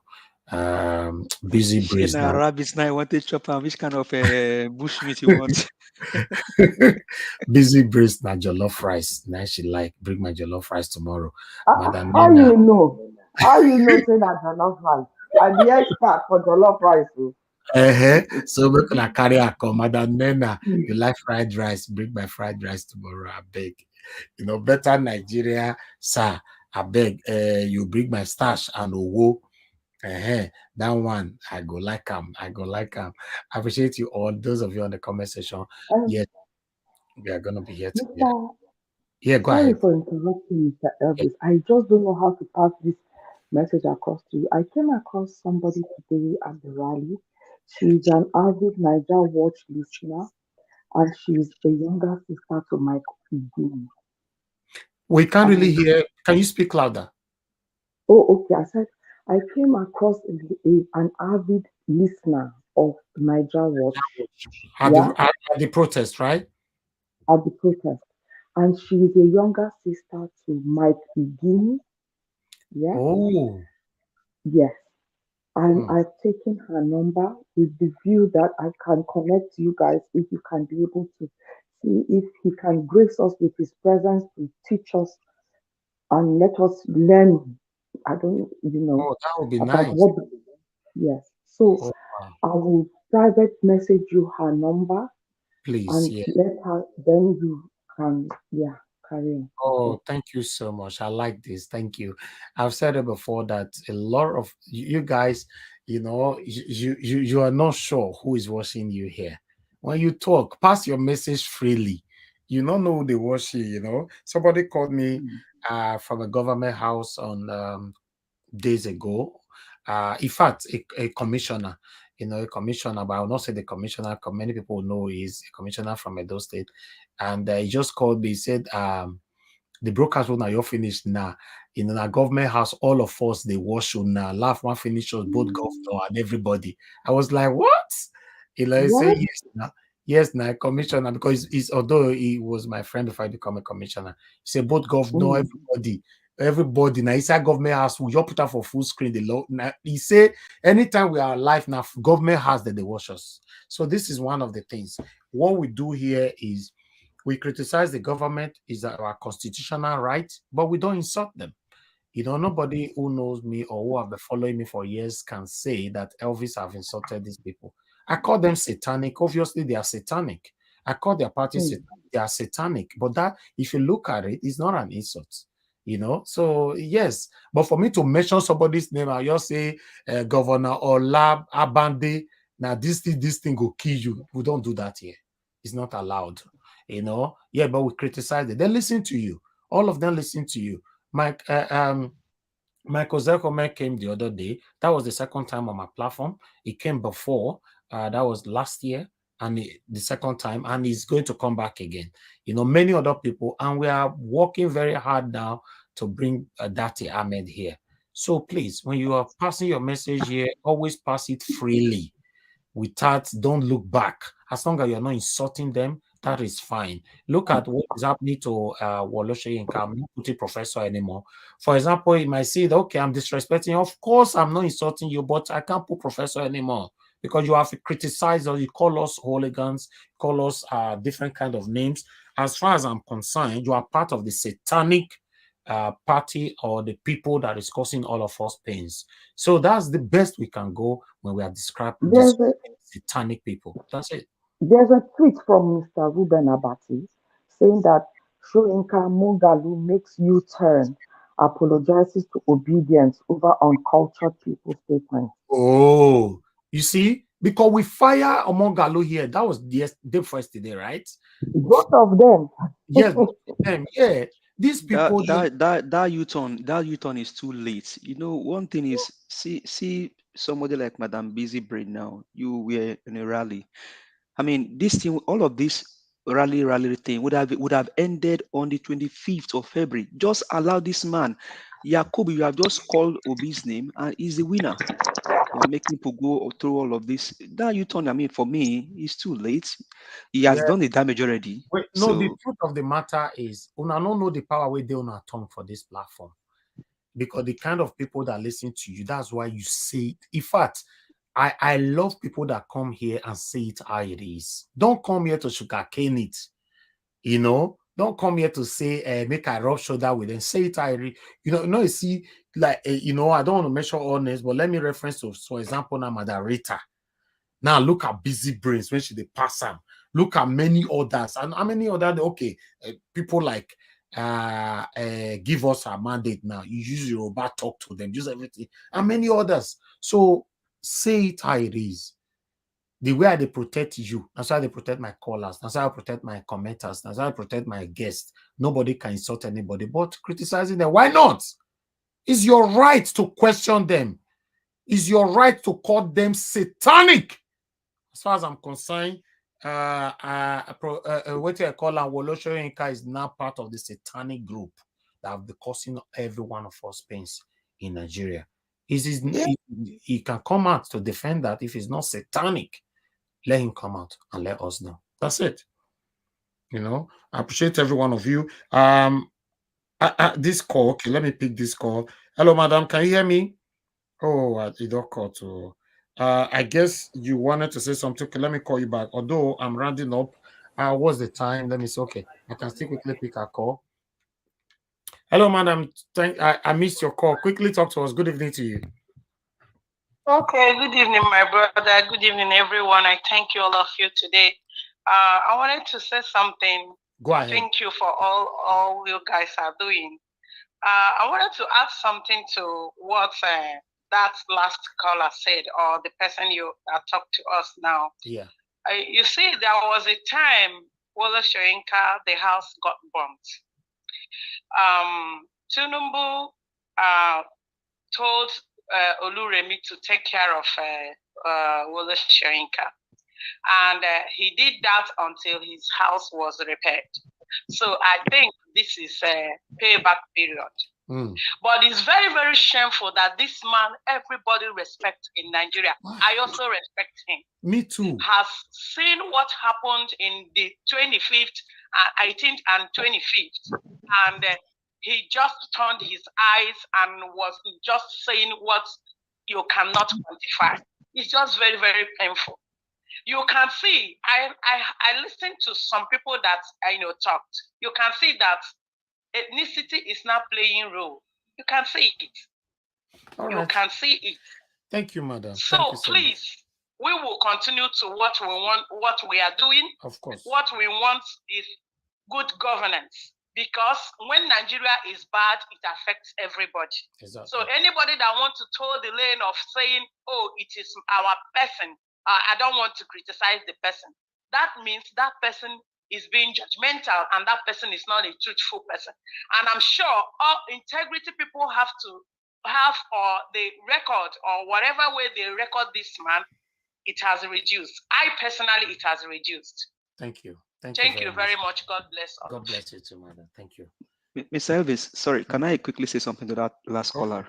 Yeah. Now, in Yoruba language, there's what we call Aki Shore Kajo Kalosoti. That means you don't do good and then kneel by that good that you have done. Oh, I'm the one that did it. What Tinubu did for Wole Soyinka and this guy called there's this actor also that said when he fell sick, it was Tinubu that took care of him. So what Tinubu did was to kind of do them good and then wait for their future and say, I will use them in the future.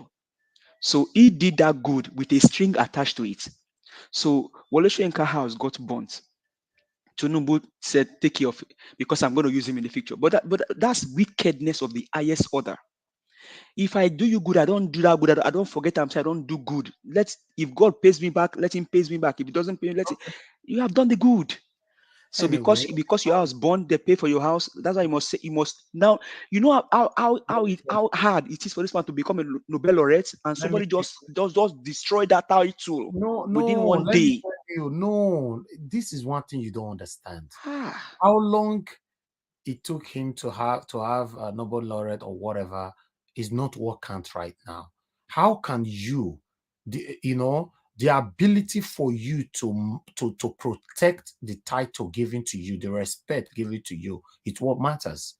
People can be respecting you today. It's not their responsibility to keep that respect forever. It is your responsibility to make them respect you forever. So giving you title, people call you professor and all that is not enough for you to start misbehaving. Is it by force that I must respect you? It's not by force. I can see you anywhere. I'll say Wole Soyinka. Is anywhere in Constitution that you must be arrested for that? I'm not sure. There's nowhere. It's not by force that you must respect people. It's not by force. You must be able to keep that respect for people to continue to respect you. So as far as I'm concerned, Wole Soyinka, as far as I'm concerned, his respect is gone in Nigeria. They are playing, they don't even know the generation they are playing with. His respect is gone. I don't even know how he can regain this back again, to be honest. This is, oh God, man that everybody always look up to. How much what is happening to him now was what happened to Trump. Everything Trump touches in the United States. How much did they pay you? A lot of people that supported Trump, they went to prison. Some went to prison. The same thing now Tinubu is doing to them. God bless you all, my people. Permit me, I can see Rahim Ibrahim, thank you very much. Thank you for your recommendation. God bless you. Vitos, thank you very much. Yogo P, thank you very much. Jacob D, I can see you. Thank you very much. For those of you calling in, we are done with call. Okay, Ghost Power. Ghost Power, you could not really talk to us today. What happened? Good evening to you. Hello. Hello, Ghost Power. Your network, it messed up today, na APC camp. But God pass it. Okay, talk to us 1 minute quickly while you're on the phone. Good evening, everyone. Good evening, my people, the lover of truth. I salute now. I want to speak in pidgin this time around. because at the boy at the vest. You know, like these people that Nigeria gives them hope. The question I want to ask all of them, both Wole Soyinka, both Yakubu, when Nigeria use the country wealth to make them waiting them be today, is it how they're going to pay Nigeria back? If the answer is no, that means they are wicked. And if the answer is yes, they will pay for everything that they do, because, you know, like the Bible says, it said the wicked run when nobody pursue. What if they make them the wrong kitty because they are wicked and they will consume by their wickedness if they fail to repent? Because it's been obvious that these people don't even have anything to offer Nigerian. And it pains me when we see people that are in diaspora, see they support these evil people. They are not saying they will not go unpunished. And our mandate will be given back to us, whether they like it or not. Thank you. God bless you, my brother. Thank you. All right. Okay, my people, now we draw the curtain. Thank you very much. Help us to share. Like I said before, I might likely be coming out again later on, depend, you know, on the dates and information on the America protest. If not, I will still update you guys tomorrow by 6 p.m. Tomorrow is Easter. Enjoy yourself. I wish every one of you a wonderful, happy Easter. Now God bless you. Now we all will rejoice. We will celebrate together at the end of all this journey, in the mighty name of the Lord Jesus Christ. Thank you, my people. Good night and bye for now. Mr. Yakubu, Emma should be fraudster. Are you calling him dignity? Mr. Yakubu, Emma should be fraudster. Mr. Yakubu, how much you collect? Professor, your reputation this man. Not be waiting we for to be you pose like a town hall. Different from Bala Blue. Say if you know like come make we go to court. 300 billion with no result. Election for Nigeria, I next select. Not be the people decide, now Mahmoud select. Now that they force the people to congratulate. It's so funny, I can't really comprehend. Share na democracy be this. I been a democracy be this. Bala Blue de buga, say nothing they happen. Money they break it, if you buy them all. 2023 we know if you forget you. The most fraudulent election in my country. Mr. Yakubu, Emma should be fraudster. Next argument. I leave the rest for the next argument. Mr. Yakubu, Emma should be fraudster. Are you calling him dignity? Mr. Yakubu, Emma should be fraudster. Mr. Yakubu, how much you collect? Professor, your reputation this man. Not be waiting we for to be you pose like a town hall. Different from Bala Blue. Say if you know like come make we go to court. 300 billion with no result. Election for Nigeria, I next select. Not be the people decide, now Mahmoud select. Now that they force the people to congratulate. It's so funny, I can't really comprehend. Share na democracy be this. I been a democracy be this. Bala Blue de buga, say nothing they happen. Money they break it, if you buy them all. 2023 we know if you forget you. The most fraudulent election in my country. Mr. Yakubu, Emma should be fraudster. Next argument. I leave the rest for the next argument. For Nigeria, I next select. Not be the people decide, now Mahmoud select. Now that they force the people to congratulate. It's so funny, I can't really comprehend. Share na democracy be this. I been a democracy be this. Bala Blue de buga, say nothing they happen. Money they break it, if you buy them all. 2023 we know if you forget you. The most fraudulent election in my country. Mr. Yakubu, Emma should be fraudster. Next argument. I leave the rest for the next argument. Mr. Yakubu, Emma should be fraudster. Are you calling him dignity? Mr. Yakubu, Emma should be fraudster.